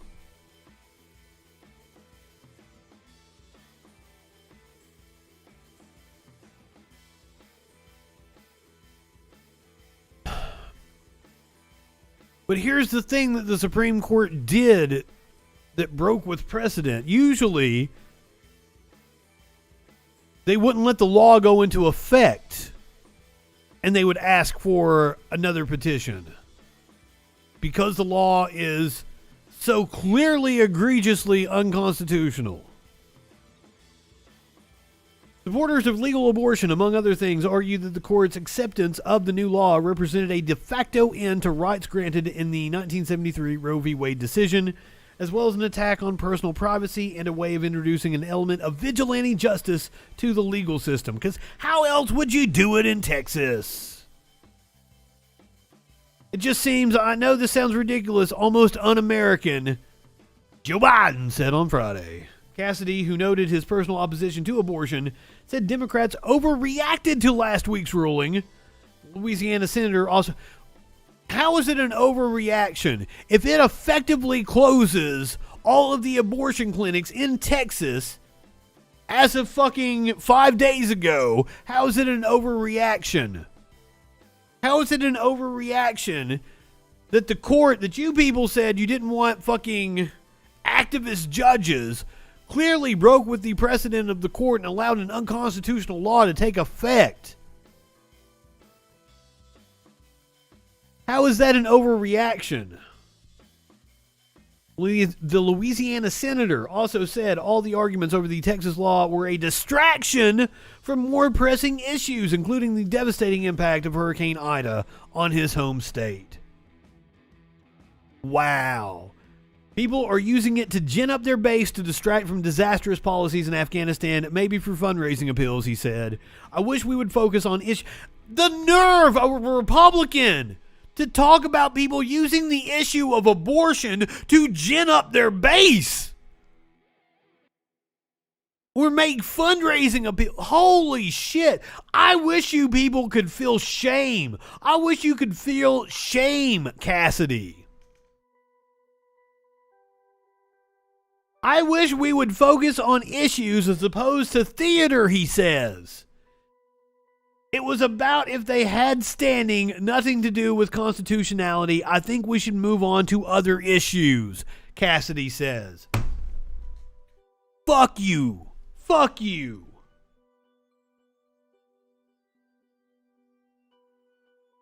Your head looks like a jar of mayonnaise. Bill fucking Cassidy. Fuck you, dude. Right-wingers are morons. And it is clearly political that he wants to downplay it because he knows it will indeed be good fundraising for Democrats. It will indeed be good for Democrats going into the 2022 midterms. Go fuck yourself. A woman I'd usually tell to go fuck herself, but she's actually in the right here. The woman with the momentum, Amy Klobuchar, was on CNN's State of the Union talking about the abortion ban in Texas, the effective abortion ban. This decision that they made with the state of Texas is unbelievable. And Justice Roberts, not exactly a liberal, a conservative justice who sided with the liberal justices in this case in dissent, said that the Texas law was unusual. It was unprecedented, that they're basically taking their own authority and giving it to the... And you better goddamn believe I am not high enough to agree with Amy Klobuchar. ...populace in the form of, hey, you can be a bounty hunter.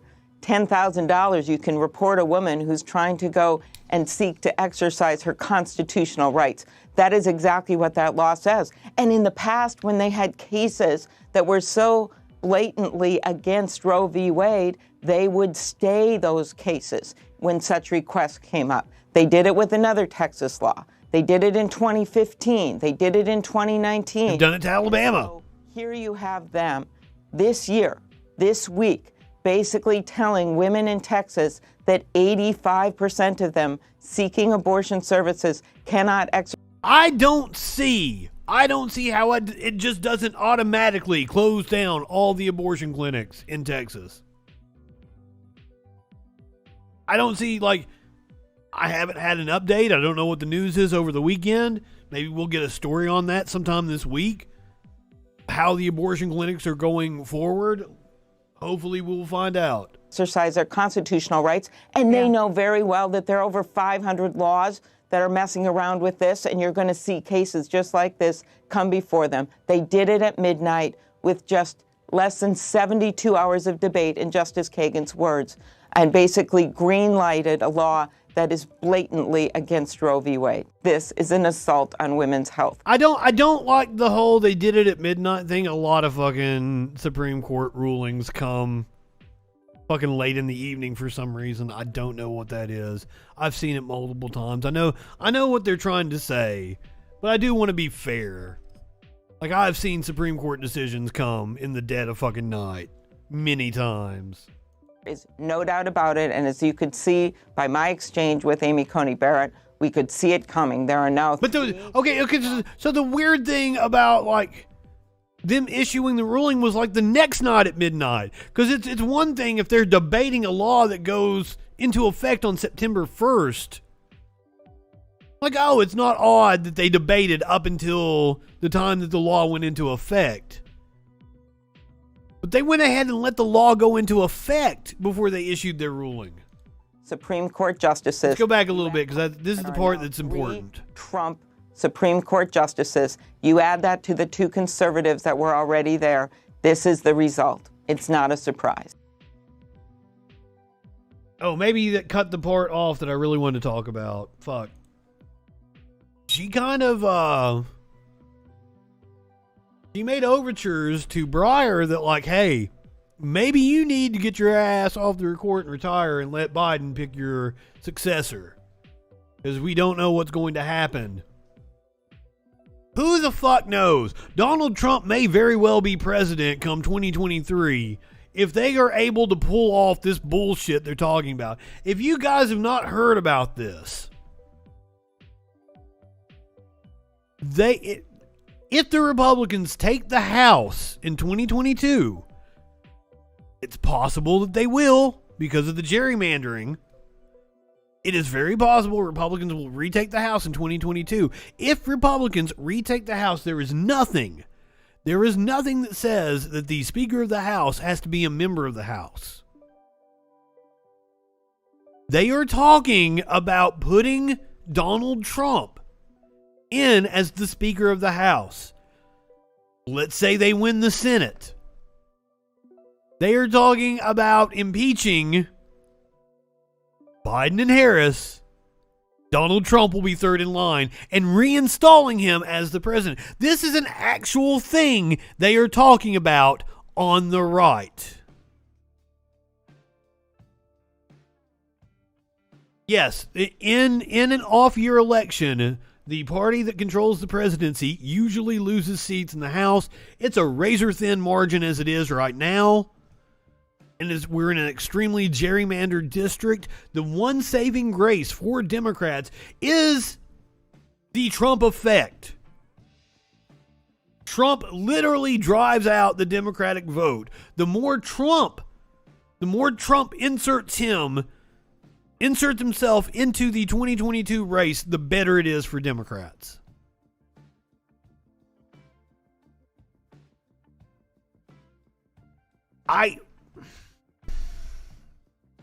I don't think he wins it in 2024. I think he is absolutely the Republican nominee if he makes it to that point. I think the most likely scenario is that he is broke and engaged in all kinds of lawsuits and legal actions and maybe even fighting off criminal charges. If not Trump himself, the Trump organization will be. And that he won't be in a position to run. If I had to place money on the most likely scenario by 2024, that's what happens. He's probably going to try to fundraise, especially through 2022. Absolutely. I mean, he's going to grifter gonna grift.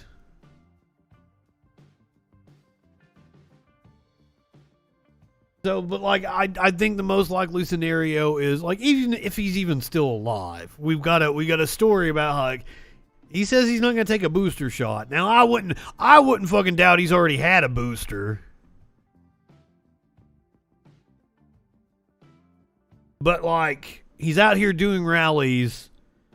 We're talking about waning vaccine efficacy. We're 8 months away from when he was vaccinated. The most likely scenario, if he didn't get a booster shot, if he's lying, if he hasn't already got a booster shot,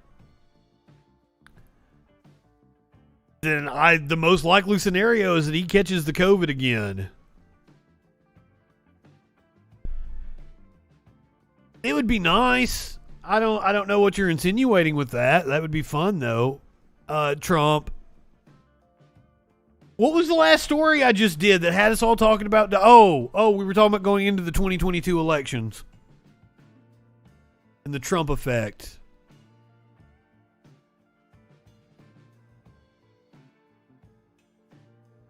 We'll go ahead and jump ahead since we're talking about him here. I'll reorder my stories. Trump says he is unlikely to get COVID-19 vaccine booster shot. The former president has urged his supporters to get vaccinated, but tells the Wall Street Journal he probably won't get a booster when it's available. He's the former president. I'd assume they have offered to give him a booster shot already. I'd say Biden and Harris have had a booster shot. We're going to talk about boosters here in a second. I'm so pissed. And this whole plan about getting people boosters by the 20th instead of actually vaccinating the rest of the world because you want to make sure the U.S. economy keeps going. From President Donald Trump, who received a COVID-19 vaccination before leaving the White House this year, said he is unlikely to receive the booster shot that U.S. health regulators are expected to approve in the coming months. I feel like I'm in good shape from that standpoint. I probably won't. Mr. Trump said in an interview with the Wall Street Journal, I'll look at stuff later on. I'm not against it, but it's probably not for me. So let's hope the Delta variant has its way with him. The Food and Drug Administration has already authorized the additional shot for certain people with weakened immune systems. The agency had been expected to greenlight an extra dose for all 3 COVID-19 shots administered in the U.S. starting in mid-September. The timetable may be pushed back as regulators need more time to review the data, at least for the Moderna and Johnson & Johnson shots. I will also say there are regulators at the FDA that quit over this.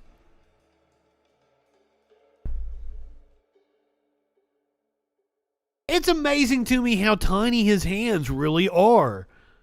I know people made jokes about it, how he used to get on to people about his tiny hands, and he was really self-conscious about it. But then you look at a picture like this, and look how his hand really is incredibly small. He has tiny, tiny fucking hands.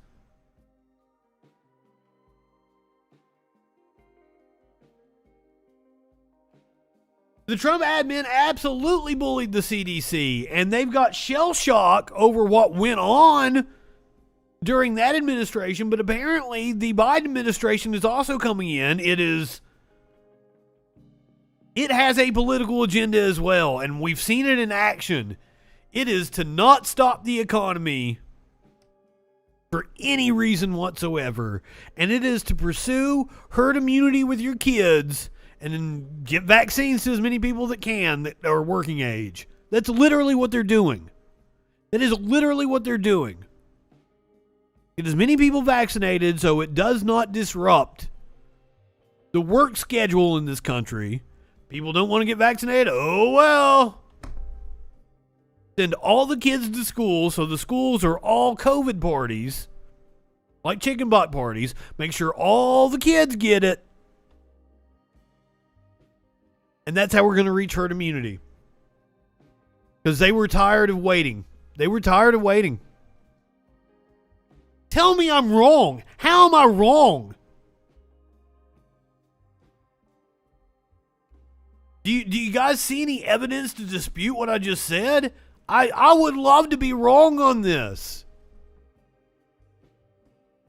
Right-wingers are yelling about how, the Democrats are pushing for lockdowns again. What fucking lockdowns?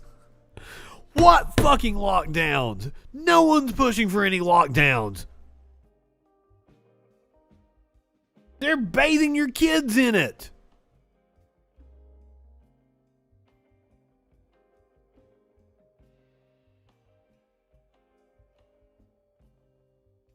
Fuck.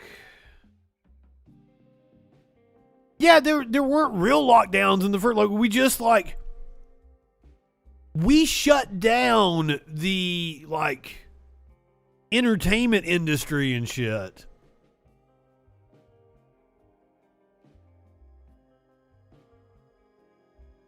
That's all we shut down mass gatherings. You couldn't have NBA games and fucking crowds for concerts and shit. Factory jobs kept fucking going. What could go remote went remote. Yeah. We never even tried to contain the spread of the virus. We did a minimal lockdown to protect the managerial class. I know, and like, here's the thing, is like, if they really wanted to keep bringing us football and basketball, that was easy enough to do, and do it like in a bubble. Like the NBA proved it was possible. No, like, nope, we gotta have fans now. We gotta sell tickets. We gotta sell merchandise. We gotta keep the machine going. I'm sickened by all of this. And once again, I'm sitting here with tickets to one of my favorite bands that I bought on my birthday. Back in May, I bought tickets. I'm like, oh, I'm vaccinated. Oh, we're going to get this shit under control.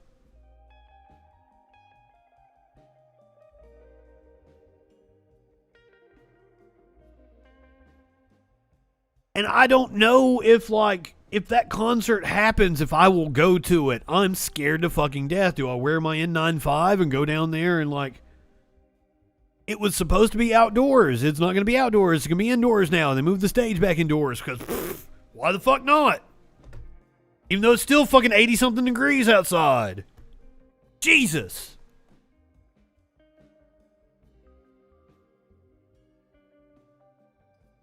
Oh, yeah. There's no way around it. There is no... I mean, there have been U.S. strains already.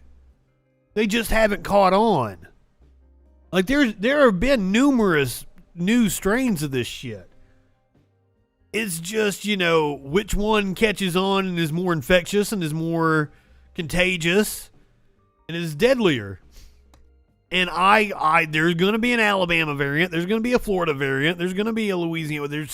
One of these fucking states is going to pop up with a fucking variant that rocks our world.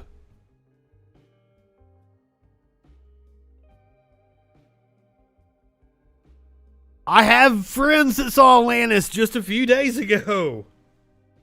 And I'm looking at them at the fucking concert and I'm like, oh God, I hope you guys are safe.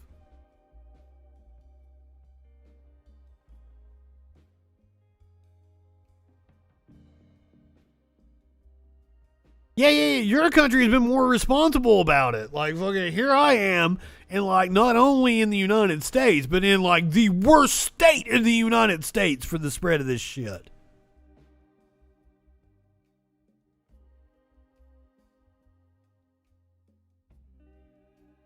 The Juggalos thing, I'm kind of understanding because one of them has some problems. One of them has some health issues, and like it's going to be their farewell tour. Shaggy 2 Dope. I don't know which one it was. I don't know which ones. I don't know my Juggalos. I'm sorry. Meanwhile, Tennessee schools are frustrated with the contact tracing. Because they're just sending your kids to have COVID parties. They don't give a shit. They don't want you to quarantine either. Go to school sick. Go to work sick. Do it. The number of school-age children in Tennessee testing positive for COVID-19 in the last 14 days has swelled to 30,397 as of Tuesday. A 655% increase.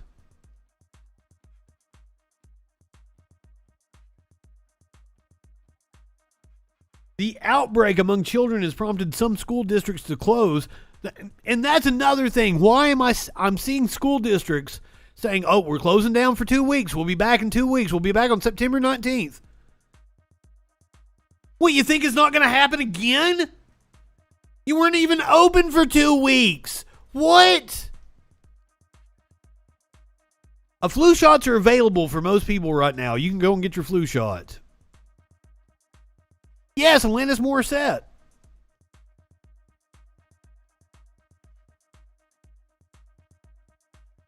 I think it's raining outside. That's cool. Hey, cool this place down. I like it. It's not as hot as it was when I started the show. I was sweating really bad at the start.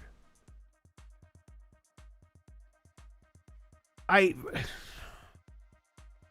mean, I understand. And yeah, that's what they're saying they're doing. Like, oh, we're going to deep clean the school for 2 weeks. That's not the issue. That's not the issue. The outbreak has prompted some school districts to close. The latest in Sumner County, where the district has opted to close next week. Next week, they're just closing for 1 week. The school will be using inclement weather days in an effort to mitigate spread in the county, which currently reports 868 school-age positive infections.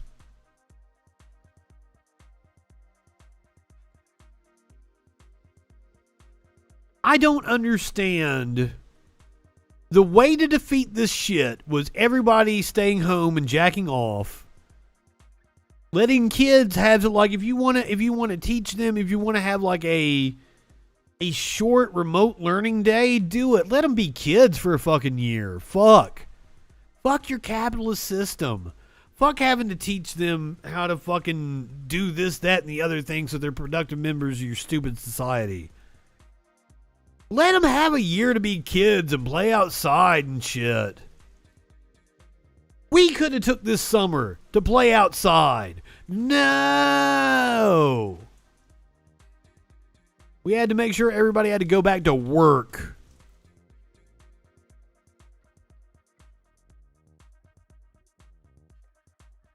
I don't... That's the whole reason I switched merchandise stores. Was so that I could put the like the one I was using before they didn't have face masks. So I went over to Teespring so I could put the Fu Manchu on a face mask. Cause it cracked me up. I've got some brand new designs. Go check out my Chris Dorner Appreciation Society. If you don't know who Chris Dorner is, he's the LAPD cop that tried to expose corruption and got fired and then went on a killing spree of LAPD officers. The Chris Dorner Appreciation Society shirt. Fantastic. I got a new one that says, remember kids, shoot up drugs, not schools. Got some real funny shit on the Freak Store. Go check it out. Saint Dorner indeed. There are some groups for Chris Dorner on Facebook. I need to go share that shirt in there. But I think I designed a really cool fucking shirt for him.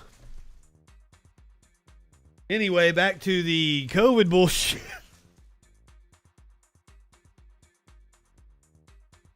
All this debate over masks in school, yet, you know. In Tennessee, the schools with no opt-out mask policies have the lowest transmission rates. The most urgent this is in the Atlantic. The most urgent question in the world for the past 20 months has been, what's the best way to stop the spread of the coronavirus? But it's a frustrating question to answer definitively, since even the most logical solutions have been shrouded in what I've called the fog of pandemic. For example, covering your nose and mouth seems like a sensible way to block virus particles that come out of your mouth and go into your nose, but designing a perfect masking study is hard when state-by-state behavior differs from official masking policy, and when everybody's wearing a different material over their face. Limiting indoor dining seems like it would help contain a virus that spreads via indoor talking, but we don't have enough high-quality data to know for sure whether it makes a huge difference. Targeted shutdowns seem likely to prevent social mixing in the short term, but designing an experiment that proves their long-term effectiveness is devilishly difficult. And there is a lot of right-wingers preying on that, uncertainty. I see the line like, unless you're wearing an N95 mask, you're not doing anything anyway. No, Wrong. There is efficacy to different masks. I saw a dumb fuck right-winger, one of my friends, when I got to go back to trolling because I'm back on Facebook. Hey, Facebook people, if you're watching us right now. Back on Facebook as of tonight. I was doing some trolling and I saw one of my normal right-wing friends. One of my usual right-wing friends. Not normal. He is definitely not normal. He is a dumb fuck. Unless you're wearing an N95 mask, you're just virtue signaling, he said. Wrong. That is wrong. That is wrong. They like to cite the studies that show that particles can still penetrate a mask, but like a cloth mask has like a 20 to 30% efficacy. A surgical mask has like a 70% efficacy. And what we're talking about is being able to breathe particles in. One of the reasons why masks are so effective is because one of the ways viruses are so easily transmitted is by the droplets going out of your mouth while you talk, or when you sneeze, or when you cough. So an infected person wearing a mask keeps their droplets to themselves, and while it's not perfect, while it doesn't keep everything in, it limits. It mitigates the size of the area that they can spread their droplets. This just seems like fucking common sense. Why do I have to keep explaining this to dumb fucks? It's because they're being pumped full of propaganda by other dumb fucks. And I don't know what the reason is other than the people in the media that are promoting the anti-masker, anti-vaccination shit. They're not doing the bidding of the oligarchs that run this country. No, they want to get us back to work. People with the moneyed interests that run this country want people vaccinated and doing what it takes to work. The people that are promoting the anti-mask, anti-vaccine fervency, they're like the YouTubers that make money off of keeping people dumb and scared. Like, we have multiple constituencies that are working together here. Absolutely, it is more important to wear the mask while you're talking. While you're socializing. Ah, shit, here comes Smokey.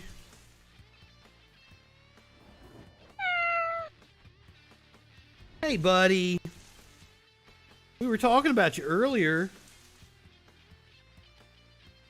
He wants to hang out in my lap, it seems. By contrast, the trials that prove the effectiveness of the COVID-19 vaccines use the gold standard of scientific research by randomly assigning people to treatments and control groups. But now we have it. This week, a group of scientists from Yale, Stanford, and UC Berkeley and other institutions published the final results of a randomized study of community-wide masking behaviors in Bangladesh. The study encompassed roughly 350,000 people in 600 villages. The researchers randomly selected certain villages for an intervention that included giving out free masks, paying villagers to remind people to cover their faces, and having village leaders and religious figures, such as imams, emphasize the importance of masks. The researchers also paid villagers to count properly worn masks in public places, including markets and mosques. To gather data on coronavirus transmission, the team asked about symptoms and conducted blood tests to determine who came down with COVID-19 over the course of the study. Their conclusion: masks work, period. Surgical masks are particularly effective at preventing coronavirus transmission. Now, by the way, several right-wingers cited this study as showing that masks don't work. Their conclusion: masks work, period. Surgical masks are particularly effective at preventing coronavirus transmission, and community-wide mask wearing is excellent at protecting older people who are at much higher risk of severe illness from COVID-19. To some, this conclusion might sound like the work of liberal conspiracists to predominantly swaddle our faces in tyrannical cloth. To others, it might sound like very old news. After all, you might think if people were masking successfully during the 1918 flu pandemic, why do we need a 2021 study to prove the benefits of the practice? But the Bangladesh study is still perhaps the most important research done during the pandemic, outside of the vaccine clinical trials because it gives us randomized trial data to bolster the flimsier assumptions and conclusions of observational research. We finally have a sense of not just whether masks work, but how much universal masking could reduce transmission, and the answer is quite a lot. I think the number I saw at the beginning of the pandemic was something like universal masking would drop transmission rates by 86, 87%. And goddamn, when I said it was raining outside, I mean, it's fucking raining. I don't know if I've got a noise gate. I don't know if you guys can hear the rain, but fuck. Coming down.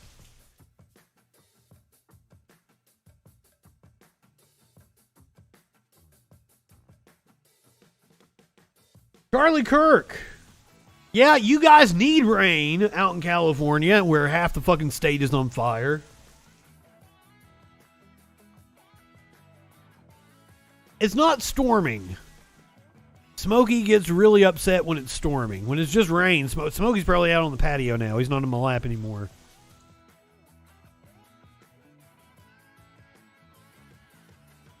Yeah, Adam, why didn't you stop the fucking rain? You didn't do your goddamn job. You had one job, Adam. You had one job.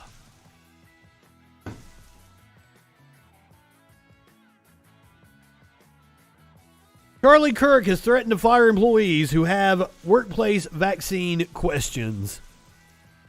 And this comes out right before Labor Day, too. How dare you, Charlie Kirk?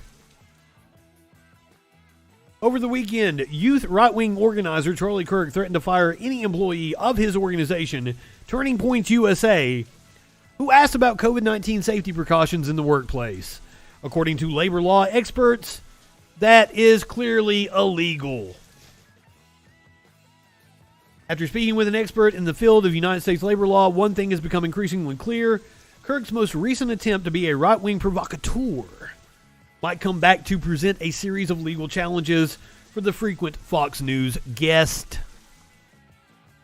At a gathering on Sunday evening at the Godspeak Calvary Chapel in Newsbury Park, California, Kirk responded to an audience question about COVID vaccinations by saying that if one of his employees were to ask about vaccine mandates, they would be fired. And somebody asked me the other day, so Charlie, are you going to require the vaccine at Turning Point USA? He's like a reporter. I said, look, you don't work for me, but if you did, you'd be fired for asking such a ridiculous question. I know, I did a horrible Charlie Kirk impression. Sounded nothing like him.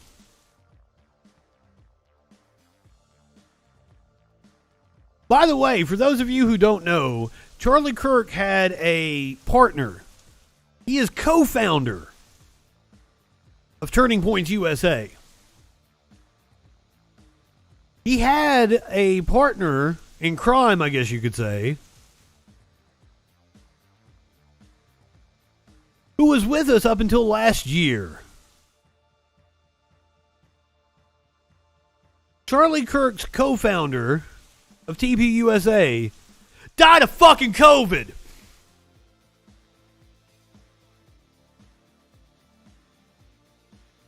And here Charlie is making it a political issue. Continuing to make it a political issue. Yes, there's the Chris Dorner shirt. Pick up the Chris Dorner shirt.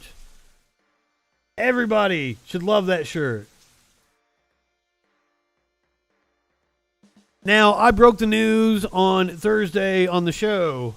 Joe Rogan has the COVID. Like either you're going to be vaccinated and not get it, or you might get it with Delta, and there's no telling. Or you can be unvaccinated and not get it too. That's not going to be the case for unless you're a hermit and never, it's eventually going to. I've been exposed to it many times. Well, I've got some anecdotal evidence for you right here. I've been exposed to it many times and I haven't caught it. I haven't gotten it. So, I got back from the road Saturday night. 1 week later. 1 week later. He said in the video he took ivermectin. Got up in the morning, got tested, and turns out I got COVID.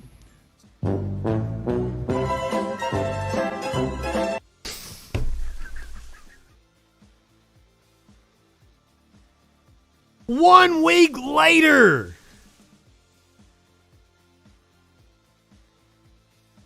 How long until we hear about Charlie Kirk having the COVID?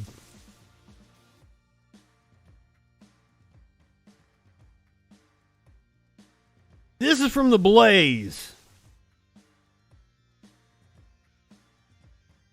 This is their big boogeyman that we're going to hear about so much going into the 2022 election.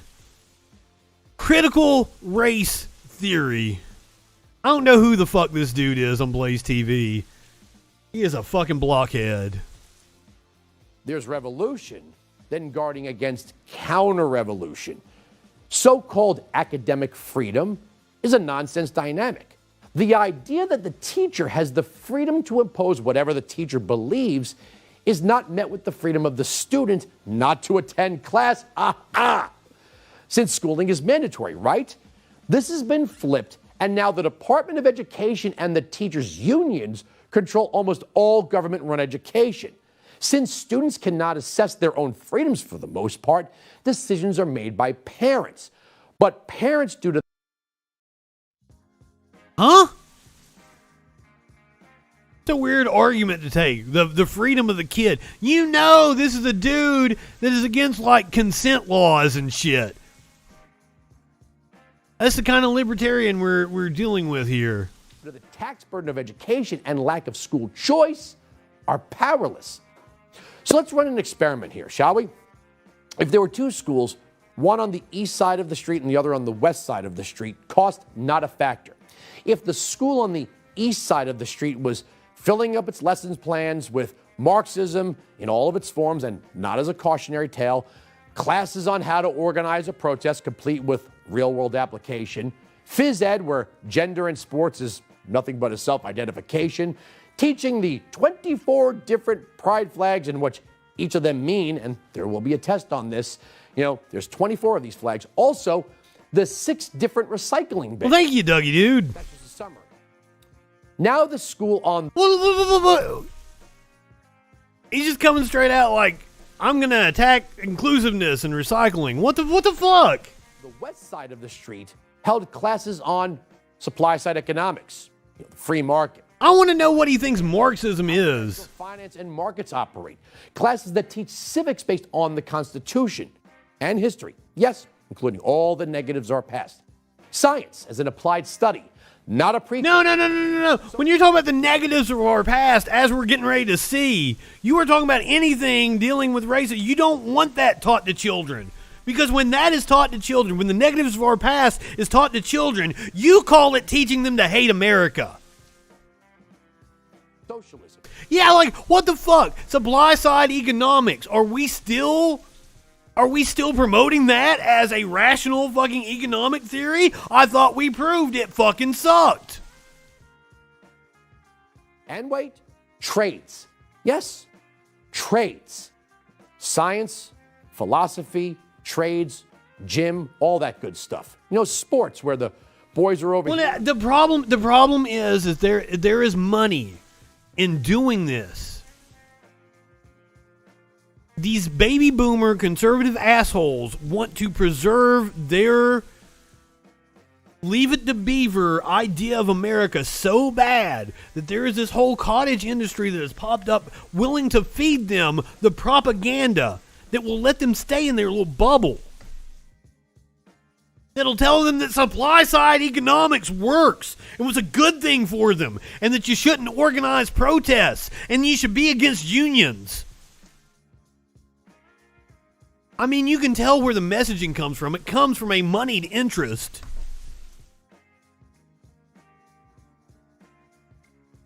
Just by looking at the things he's against. He's against collective action. He's against fucking things like recycling. Now, fucking recycling is absurd for a multitude of reasons, but that has nothing to do with, like, us as individuals actually doing recycling.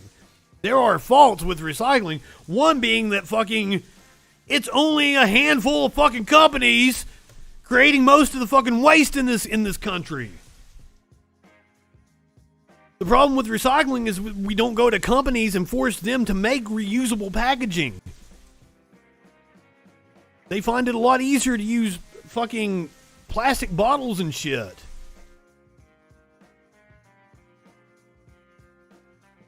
I know, RB, you got into it with me with the baby boomers.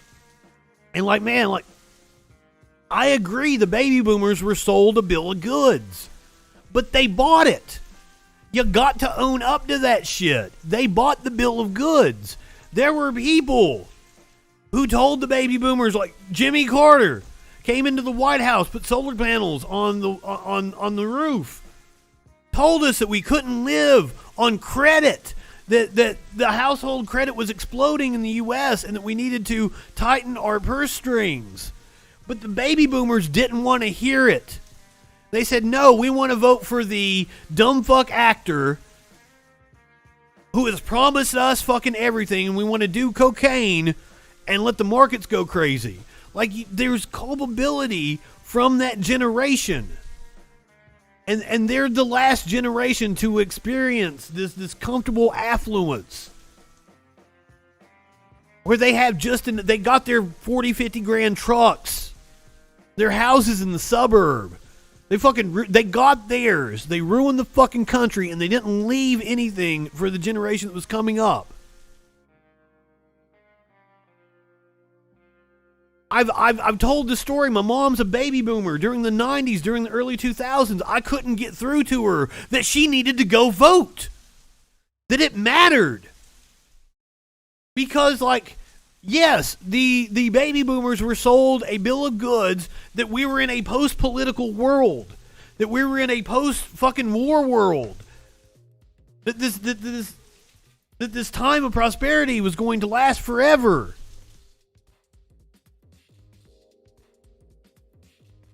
They didn't take responsibility, and because the baby boomers, like my fucking parents, check the fuck out.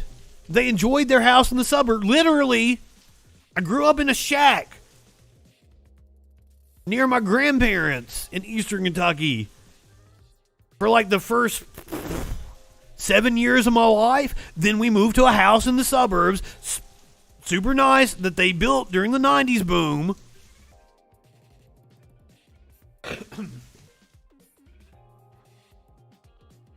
I tried to explain it to my mom how she needed to get engaged with politics, but the baby boomers didn't care. Let the good times roll. And just the most evil fucking people took control of our politics, and now we can't get rid of them. Fucking, we're stuck with Nancy Pelosi and Dianne Feinstein. And it's still the baby boomers. It's still the fucking baby boomers. We would have Bernie Sanders as our president right now if the baby boomers didn't make us, my generation, compromise.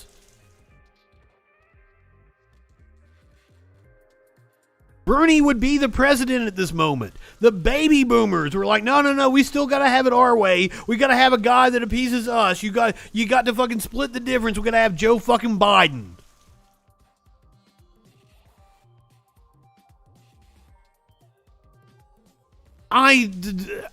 The teaching profession, the nursing profession, they're all going to see shortages. I mean, right now, and like, yeah, the Gen Xers, like, they got the shaft too, but not near as bad as the millennials did. Why is it the millennials that are the ones that are having to pick up the, like, we have so much weight on our shoulders to pick this up and try to fix what's going on, and we still have fucking stupid ass baby boomers standing in our way. They're like paying like $2,500 a week. I told you that, didn't I? Like, it's insane, like the money they're throwing out for travel nurses. But I understand. I wouldn't want to put up with that bullshit. And I mean, you're dealing with people that are coming in that are getting sick that didn't even think it was a real sickness. Oh. Chucky Schumer has been better since the emergence of a more robust left wing in New York. Chucky Schumer in the last couple of years has been a much different Chucky Schumer than he was 10 years ago. Yeah, that's another problem with older people just taking up all these jobs that should belong to us now because they're just, let me work on my retirement a little more and put like, I got this 70 grand, 80 grand a year job here. The millennials that have degrees are working for $10 an hour out here on the floor, but like, let me work my managerial job where I get to sit here and jack myself off.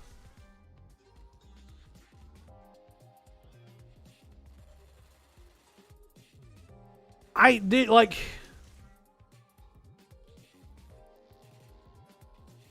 the Gen Xers have culpability in this as well. It's like, that's my brother's generation. My brother's like fucking 50 now, right? Almost. I'm almost 40. My brother's almost 50.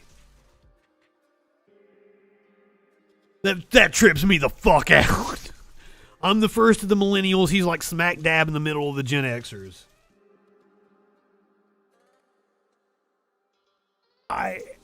The Gen Xers could still go to college for a reasonable price.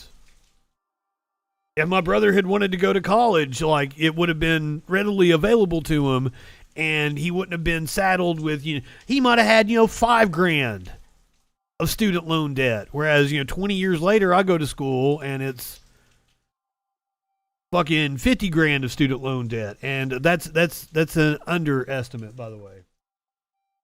I've really got off on a fucking ramble here, haven't I?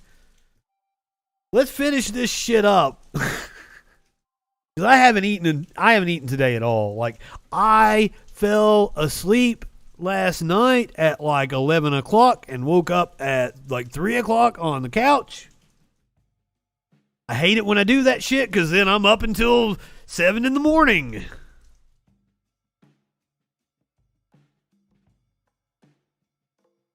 Yes, the idea of retirement. The idea of retirement is just foreign to my generation. And like, we don't have jobs that would provide retirement. We're all going to be in the gig economy in 5 to 10 years. We're not even going to have many traditional jobs left.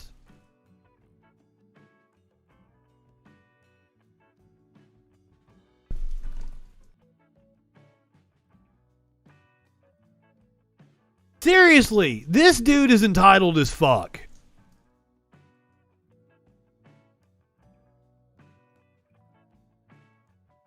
Not if you collect not if I collect. Who's collecting what? I don't know what's going on. I missed. Who's collecting babies? Don't collect babies. That seems illegal. That's how those black market orphanage get started.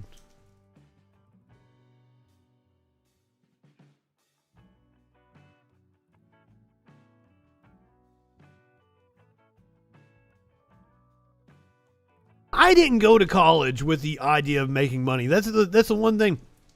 So, my first advisor, this is the second time I went to college. I went to college when I was like 18.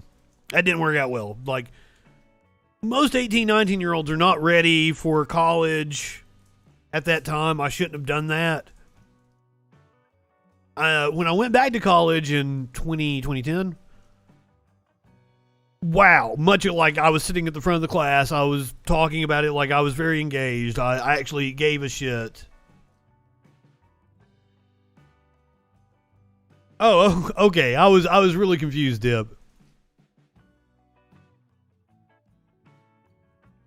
Tones, you graduated right as the crash. See, I went back during the crash. I was like, well, this is a good time to go back to school.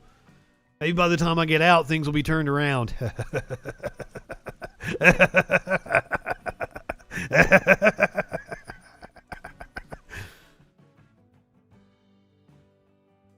I didn't go to college with the idea of like, oh, I'm going to get out and make 65 grand. What? They give me my first advisor when I went back the second time. I sit down with my advisor, and she was from the marketing department. Like, she was in the broadcasting department, but it was like marketing. And she sits down with me and she was like, so how much money do you want to make? And I'm like, money? What? If I wanted to make money, I would have been a lawyer. I wouldn't, what? Seriously, if I wanted to make money, I would have been a lawyer in my life. I would have never done this fucking shit. I do this shit because I fucking love it. I don't do bad for myself now, 20 years later, with 2 degrees and a fucking fancy portfolio that shows I can do, like, 3D motion graphics and shit. But still, I ain't never gonna be able to pay off my fucking student loans. Fuck that shit.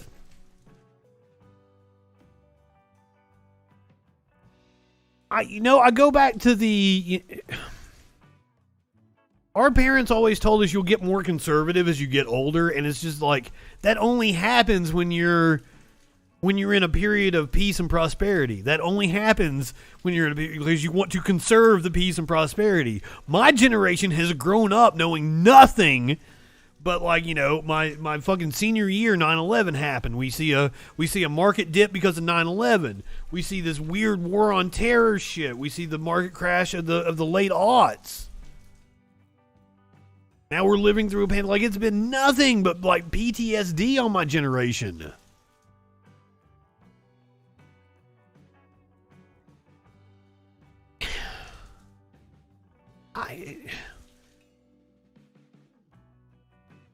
I knew that I didn't have an expectation with my college degree, if I can put it that way.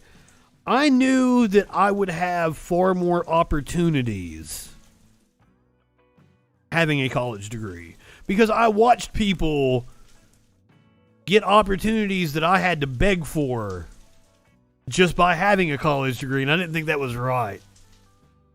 Working in radio, in 2005, 2006, they were giving people better opportunities and more pay over me, who had been there for years and earned his stripes, just because they had a college degree. And I'm like, well, if I go get that degree and I've got this experience, I should be able, and it did. It opened a lot more doors for me. I never really had an expectation, and still the fucking fuck. Some weeks I starve, and some weeks I fucking eat lobster. That's not true. I don't starve most weeks. I've still had some rough weeks, never as rough as, like, I ate a bowl of rice a couple of nights in college. Just had a baked potato a couple of nights in college. That was rough. I've never been that rough.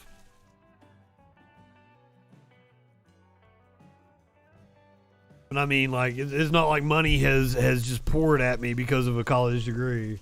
But I never went in with that expectation, because, like, I went in because I wanted to learn. And, like, also with my field, it's all about connections, and it's all about having access to equipment. I'm a poor boy from Eastern Kentucky. I didn't have access to fucking cameras, high quality studio equipment, microphones, shit like that. I didn't have that in my fucking living room. So it was getting access to that shit to be able to learn on it.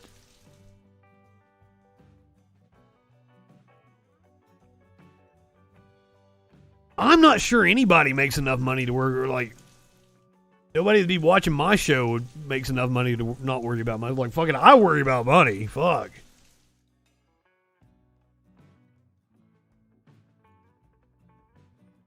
People on fixed income have to worry about money. And the hoops the government makes you jump through. The only people who don't have to worry about money are assholes like this, who are on Blaze TV getting paid fucking large sums of money for bullshit. Like, think about that. This guy is going to make way more this year than I'm going to make. Who is the more talented broadcaster? Because we're over there. Now, which do you think 90 to 95% of parents would choose? You know the answer. So here, well, you straw man the first. Like, I know we went off on a rant there. I've been talking a lot since I paused it, but he was like, "School A on this side of the street is teaching Marxism and blah blah blah blah blah." No, motherfucker. There ain't no fucking school teaching Marxism. Marxism is what you call any kind of like actual inclusiveness. This school over here teaching critical race theory is just teaching about actual racism. Like how we read about earlier. We did the story about the Battle of Blair Mountain. And the historian was like, this is where it should be in the textbooks, but it was never taught to a whole generation. They don't know about their ancestors' struggles. That is literally what that dude right here is describing as Marxism. The collective action of the miners at Blair Mountain. That's Marxism to this asshole. Here's the argument. Thank you to all the radicals on the left pushing CRT. All it's doing is forcing otherwise tepid parents. Nobody on the left is forcing CRT. The only people talking about CRT are dumb fucks like you who have racist followers. And you get them ginned up on bullshit, and then they go to school boards, and then you use that as evidence that you're correct. It's called circular reasoning. To look at school choice as a political option. Critical race theory. Okay, apparently Caitlin Bennett didn't actually shit herself, that it was just like some troll on Twitter made fun of her and it took off. But it's still fun to say Caitlin Bennett shit herself. Just Marxism in a cheap suit. These educators are not educated. Not a nice suit like me who works for the Blaze. No child of any race or socio... Like, how dare this asshole motherfucker get up here and impugn the integrity of our schools and our teachers? You're a propagandist. Status can benefit from this hard left radical form of education. Okay, well, maybe one or two kids if they're chosen by the elite. But it does not serve the purpose of the individual who will have to live a life in the real world. And the elite, that fucking word. I had a right-winger I was in a debate with, the Matt Spear, the Don't Unfriend Me guy, called me an elitist. And what does that mean? How am I, from the poorest regions of fucking Appalachia, the grandson of a UMW miner, how am I an elitist? I guess because I have a degree in something. I have an education. I'm talking down to him about shit he don't know about. I'm telling him he's an idiot and doesn't know what he's talking about, so therefore I'm an elitist. Because in right-wing fucking la-la land, you can't correct people. Like, they're entitled to their opinions. Durability for the majority comes in the form of a system that prepares all kids to use the best of their faculties to earn a living. I'll try not to pause this again because this stupid motherfucker. I was going to go short tonight because I wanted to watch wrestling, and here I am just still yelling about this motherfucker.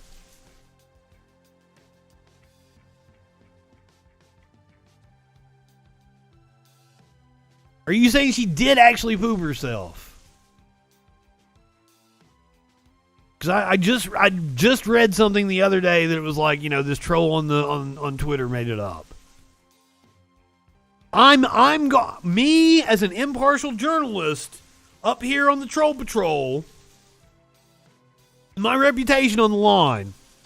Impartial journalist, my ass. But I like to be factually accurate. I am ruling it an inconclusive. We do not know whether it is true or false. That is my Snopes ruling on this. You guys take it for what you will. Dip says it's true. The Oxford Dictionary definition of idealism is the practice of forming or pursuing ideals, especially unrealistically. This is the real world. All the idealistic dreams of the doughy-eyed Deweyites cannot change that. The world does not turn. Listen to what he's saying. Do not take collective actions. We hate union. We hate unions. We took aim at the teachers' unions early on. Don't try to change the world around you. Just go to work and suffer. slave away. Don't be idealistic. Or advance because of faux intellectual layabouts. Of course, intellectual pursuits are wonderful. But faux intellectual layabouts. This propagandist on Blaze TV is talking about faux intellectual layabouts. That's how he's describing teachers. As you get paid to shovel bullshit at people. I wish you could feel shame. There must also be balance. And parents must be free to choose what is best for their kids. Competition will make education better for all kids. Just like defund the police, this whole attempt to force hard left-wing indoctrination in the form of critical race theory is backfiring big time. And it's not just middle-aged, middle-class, evil, awful suburban Republicans rejecting this. It's you just paint with broad brushes these ideals, and they fill in the gaps with what they want to hear. You're right, Tones. It's a rhetorical trick on the right. Everyone. Now that's unity. That's diversity. That's America. I'll end here with a quote by John Dewey. I said he wasn't a monster that we should all agree with. Quote, men have long had some intimate... Well, their evidence that it's backfiring is the people that are going to the school boards and shit all upset because they told them to. All right, this quote from John Dewey. Quote, men have long had some intimation of the extent to which education may be consciously used to eliminate obvious social evils through starting the young on paths which shall not produce these ills, and some idea of the extent in which education may be made an instrument of realizing the better hopes of men.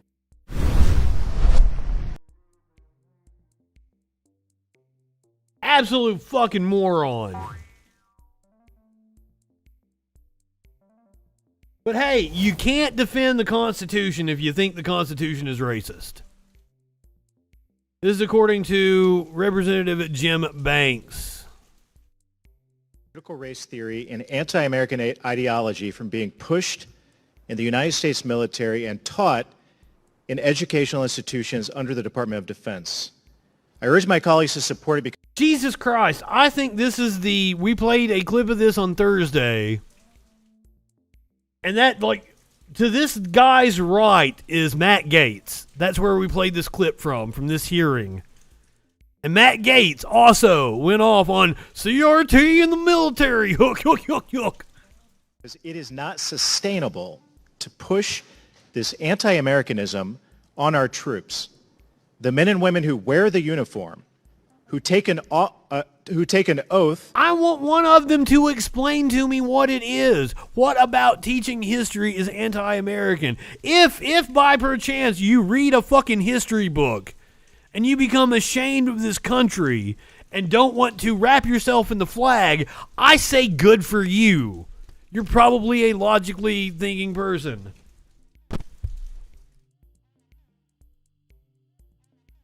But it really seems like they just want people to buy into this ideal of America. The shining city on the hill, the whole fucking manifest destiny, the same old nonsense. To protect and defend our Constitution and our country, knowing that they could pay the ultimate sacrifice in doing so.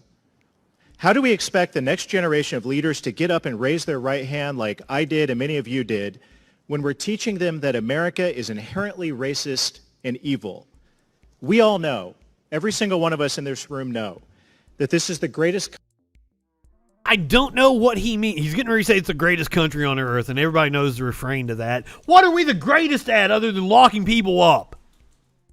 What, sir? Medical debt. Medical debt and locking people up. We're also like the fattest fucking country. We have the biggest disparity in wealth distribution. Is that what we're great at, sir? Does that make us great? I forgot the point I was going to make now. Just because he was going off on the fucking, we're the greatest country. We're teaching them that America is inherently racist and evil. No one is teaching anybody that America is inherently racist and evil. No one is teaching them that. If you come to that conclusion after reading history, I can't help you. I've read a history book. I've read many stories about history of this country. I don't think we're inherently racist. I think that's a straw man argument. I think a lot of things about the country is racist. Maybe if you want to say inherent, what's the exact definition of the word inherently, first of all?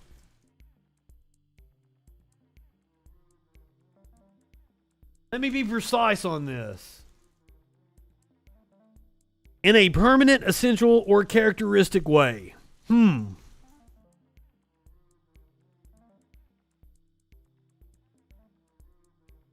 Maybe inherently does apply to the U.S. because it was essential to the founding of this country.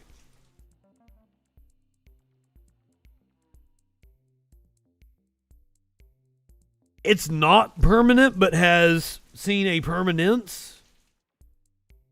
And it is most certainly a characteristic of the founding of this country. Especially when we're talking about the Constitution which enshrines the 3/5 compromise. I mean, the Constitution itself does seem to be I was going to give him the benefit of the doubt and say, well, we're not inherently racist. Let me go get a precising definition of exactly what inherently means. So, before looking it up, I would have said, embedded in. And no, racism doesn't have to be embedded in us. But a characteristic of, it is kind of a characteristic of it. Now I'm getting really pedantic about it.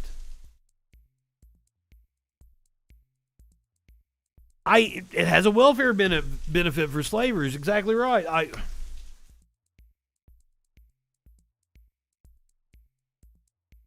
It is essential. It doesn't have to be essential to our country. It doesn't have to be inherent to our country. But it is inherent to the founding of our country and inherent to the Constitution. So sorry, Jim Banks, you were wrong now that I've looked up the word inherently. We all know, every single one of us in this room know, that this is the greatest country in the history of the world. You're an idiot, and only a fucking blind nationalist propagandist would ever say anything like that. Are we perfect? No. Is our history perfect? Of course not. But there's nothing that comes close to what we have in America, and it is... Like what? Like what, sir? Like what? Medical debt? People in prison? I went over it already. Like, what are we the greatest at? We rank in the Freedom Index? Well, I thought we were in the teens. We're in the 20s somewhere. I overestimated where we ranked in the Freedom Index. We ranked like 31st for medical outcomes? What are we the greatest at, Mr. Banks? Huh? It's not sustainable to tell our troops anything otherwise. In fact, it's dangerous. We've seen some startling examples already, and I fear if we don't do something today, we're going to see many more. We already know that at West Point, they required cadets to read Critical Race Theory, an introduction. Admiral Gilday... Now, I could totally see that being a thing in a West Point legal classroom. And I see no problem with that whatsoever. West Point is a college, by the way. That's a college. They sat right there and defended his decision to instruct Navy sailors, every single one of them, to read a ridiculous book titled... Most money given to Saudi princes. Goddamn right. A racist book that argues that our Constitution, quote, is a mask to hide America's racism.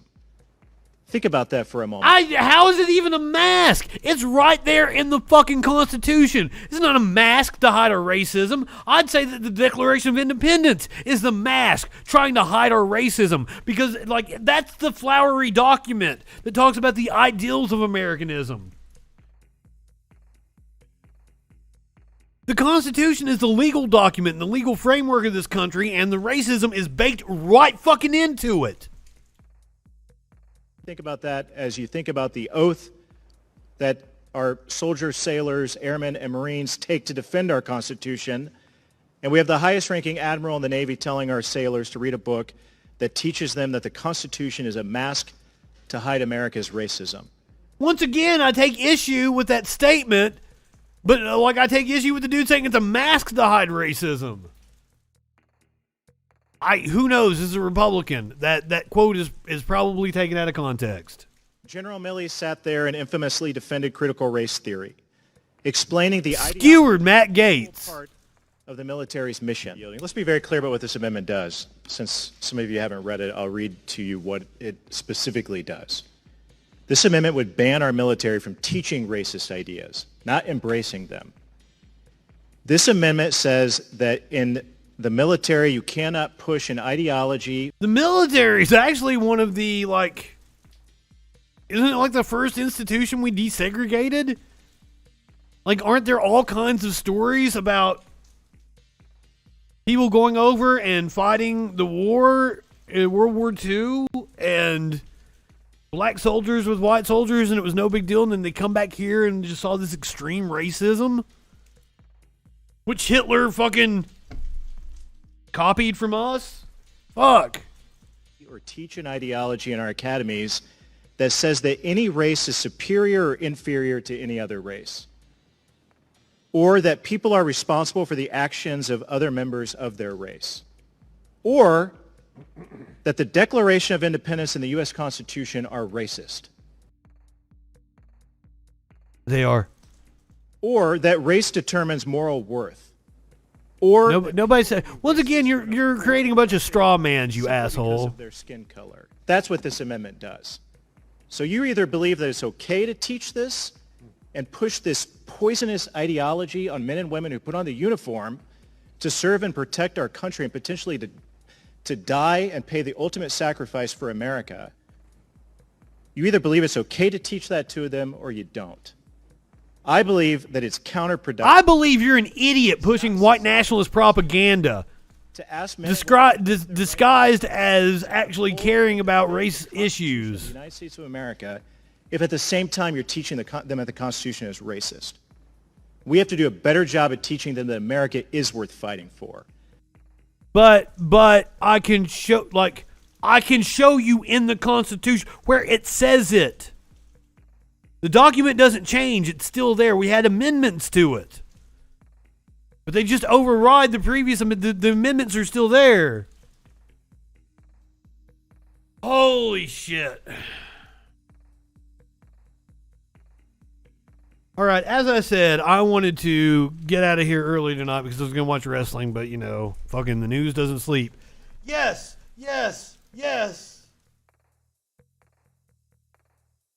Was elected to lead, not to read.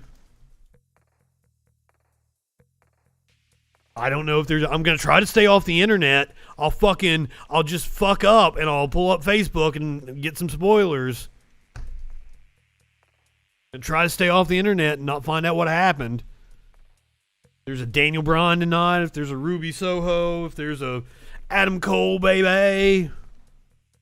But in honor of what might be Chris Jericho's final night in the wrestling business, or I guess his final night wrestling, he said he would never wrestle for AEW again. I don't know what that means. He had a squirrely way of saying it. But in honor of Chris Jericho's final night and possibly final match in the wrestling business, I want to play this clip of Chris Jericho on Larry King from the mid-2000s. If I had to leave my kids with somebody, I would leave them with Chris Benoit.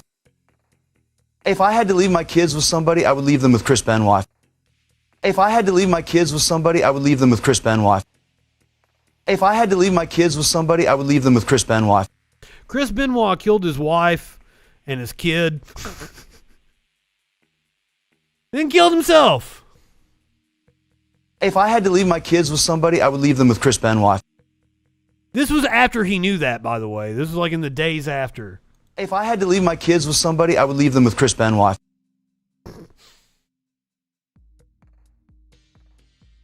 So good luck tonight, Chris Jericho. I'm rooting for MJF. Shawn Michaels. No, we don't want no badass Billy Gunn. We want this puppy who found the cat's hiding place on the couch.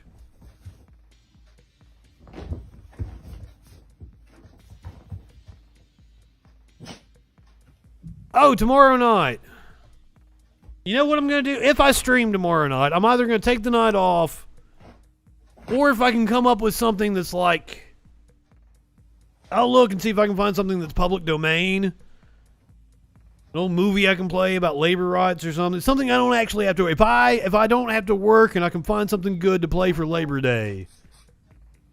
There she is. The cat popped out. Lila.